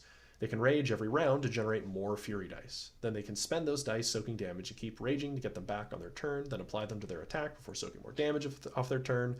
This one is a potential game loop. You can also save the dice to build up damage on each strike. Give the maximum number of dice is key, the highest of your 2 key stats, which for Berserkers are Strength and Dex. This one can accumulate up to 3 for potential maximum of 12 bonus damage to each attack. Not too shabby for level 1, but it would take most of the fight 3 rounds to build up. Okay, so now as they level up, now we can get 1 Fury dice for free at the beginning of any turn when we're already raging. That's this intensifying Fury, so they just keep gaining them and gaining them. So you definitely want to start combat with a good Dragon Ball Z power-up. That means you could reach your cap on round 2, so spending those dice to soak damage, or at level 3, we get the Berserker subclass, and you get to move when you spend your rage dice. So that's really cool. Adds that mobility. Right. Very nice. We get Blood Frenzy. Whenever you crit or kill an enemy, change 1 Fury die to maximum. Oh, wow. Oh, wow. That's really powerful in this system. Yeah. Because it turns that to a 4, and it could be a 1. Yeah. Yeah. Advantage on perception checks to notice and track down blood. I love it. That's just so evocative. Blind sight 2 while raging. You ignore the blinding condition. You can see through darkness and invisibility while within your rage. Super cool. I like that. That it's you to notice or track blood. Like, what an evocative line. Yeah. Then we get Enduring Rage. While dying, you rage automatically for free at the beginning of your turn, and you have more actions while dying. Very cool. Just since we're running a little tight on time, I'm not going to read every single word here, but that's really strong. That extra action economy while dying, very cool. Yeah. And they choose a Savage Arsenal ability, which is getting initiative advantage on initiative, and move 2 times dex spaces for free on your first turn each encounter. Really cool. It means the barbarian's like fast to jump into violence. Dig it. Right. I dig it. And can get them into melee faster. Then they don't have to spend as much economy, getting into position. Level 5. Whenever you rage, you gain 2 Fury dice instead, and you gain the int or will. Oh, wow. Yeah, really aggressive. Oh, that's neat that they give intelligence. Yeah, or will, right? That's kind of cool. So right? It's interesting. You can have some mental fortitude that way, yeah. Let's see, level 6. choose a second arsenal ability. And your Fury dice are now D6s, so this is we're getting pretty, the scaling is happening here with how many you can get. That's pretty darn good. Yeah, especially when you're getting 2 of them. Yeah, it's getting really big damage. The upper end of damage is getting really high here.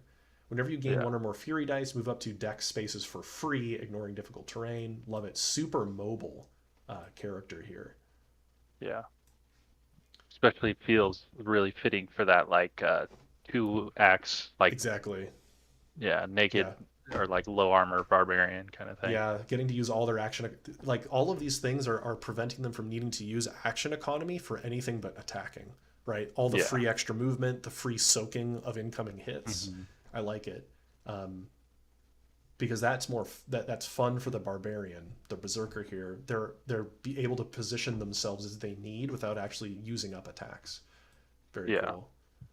After you land a hit, you may treat your next attack this turn as if you rolled that same amount instead of rolling. Oh my gosh. That's awesome. So if you get a really good hit, you can automatically get another good hit. Yeah, you can just do 2 nukes back to back. Yeah, so after you crit, you can bounce over to another target and just crit them again without rolling. Yeah. Oh, that's cool. Very cool.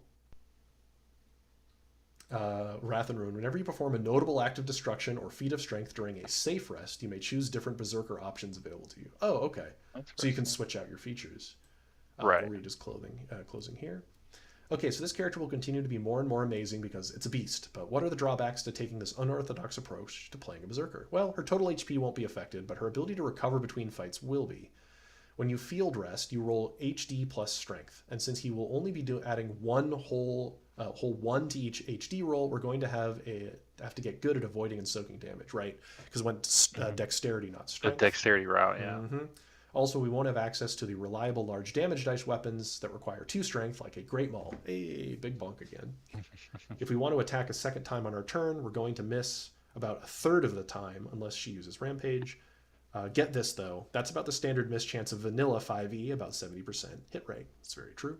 So relatively high miss changes in Nimble still outperform standard weapons in 5e. This is one reason why combat is faster and less boring. Right, the Nimble 5e is trying to have fewer dead turns. Right. Yeah, and shorten combat. Everything is trying to move toward the conclusion of it, for sure. And Twin Steel is very much a master of this game. He actually works with the creator of this game. His name is Evan, and there's a whole YouTube channel for Nimble. Twin doesn't have his own YouTube channel, but if you search for House Rule Quest, you will find the enormous hundreds of videos playlist that he's put together. So I'll try to link that when I'm going back through this later and putting that together. Crazy. So good stuff, Twin Steel. He's awesome. Just excellent game designer. If you ever want to just talk to somebody, if you're working on a game and you want somebody to help break the system or really help point out stuff, boy, talk to Twin. He's awesome. All right, we're gonna do one more, and then we're gonna call it a day. And I just saw whose it is. Right. We're gonna end on a pretty great note. We're gonna end on Trek. Yeah. Trekaros. Probably asleep by now. Yeah. Well, he gets up at weird hours. I've seen him up at all hours of the night. The Frenchman. Okay, we're just gonna play his video. It's a short one, so we'll do it at regular speed here. Let me make sure it's running normal speed because he did a short.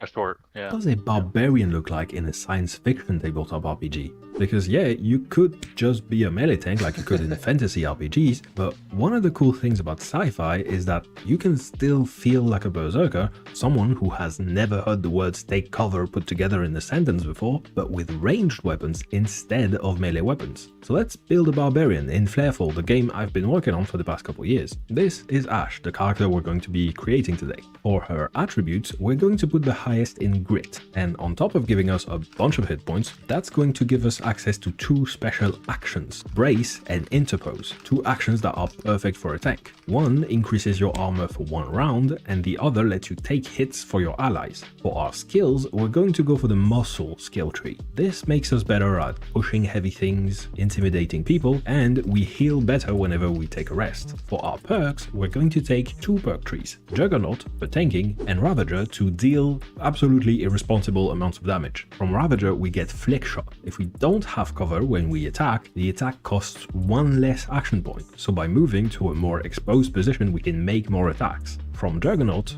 we get 2 more abilities. Remember that Interpose action where we take a hit for our allies? With the Sentinel perk, we can use it once per round for free without having to spend any action points. And then for our 3rd perk, we get the most important one of our perks, Elephant in the Room. With it, whenever we attack an enemy, that enemy has disadvantage on attacks against our allies for 1 round. And because of Flick Shot, we make more attacks, so we can taunt more enemies in that way. All that's left is to pick up some equipment. For our starting weapon, we're going to take a machine gun, and that's because it has a special property where you can spray and pray and turn your single target attack into an area of effect attack. And that means we can hit even more enemies for our Elephant in the Room ability. Then we just get ourselves a heavy armor and a stim for extra survivability, and we're good to go. Our playstyle is basically to stand in the middle of the map, not bother hiding behind cover, fire at every single thing that moves, and we take all of the hits that come our way. But now, what would a barbarian look like in a superhero RPG?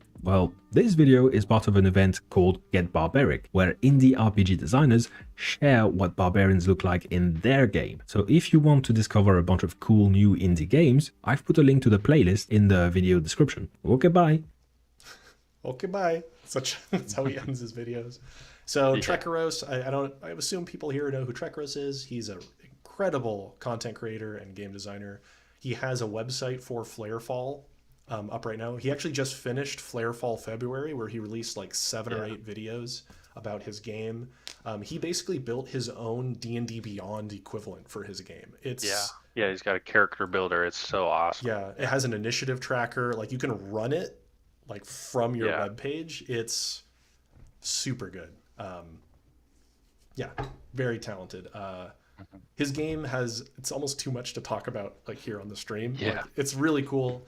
It's a ton of very smart decisions that keeps the game very tactical, but it's not very onerous to play or run. And because he's built an online character sheet and character builder, it like calculates everything for you in real time. Everything is hyperlinked, so you can like hover over any rule or any feature, and it tells you. He's got tooltips built into the website. It's crazy. Yeah, just really quick, we'll just pop. So he has a website, Flarefall. It's free to check out his game. Anyway, it's really, really good. Really good game. Like everything is hyperlinked on here. Very cool. And I think the rules are free in his Discord server too. Yeah. And he has like the rules primer on the website as well. Yeah. Yeah, very cool guy. Really cool content creator. So love seeing online tools. And I'm sorry, Blaze, we will get to another incredible online tool when we pick this up next time. Yeah. So, so thanks everybody who has been hanging out here. I know we've run for about 3 hours now, which is quite a marathon of a stream. And we got through a little over half of the submissions. So quite a lengthy one.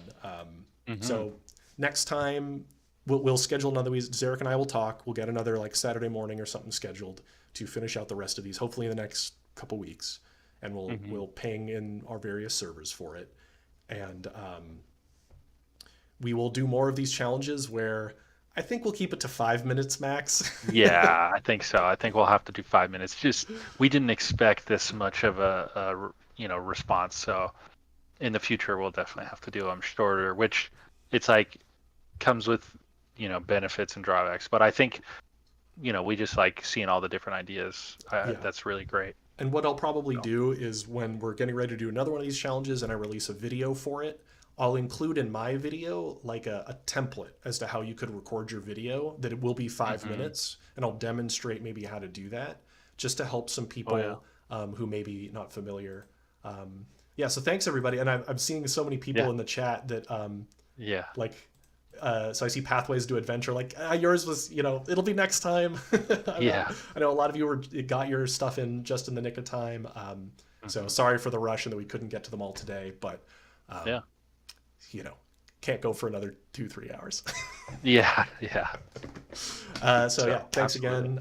And there will be links. If you're watching this video right now or shortly thereafter, go to the Indominant Backerkit page. Please sign up. Oh, thank you again. Thank you. Definitely. Zarek's April 8th. It's coming up real close.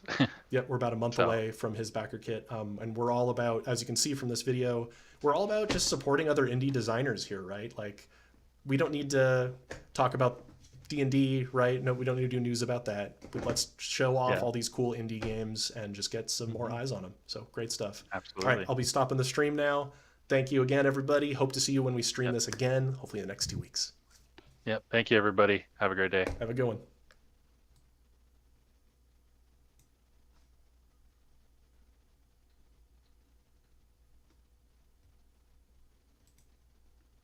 Nice.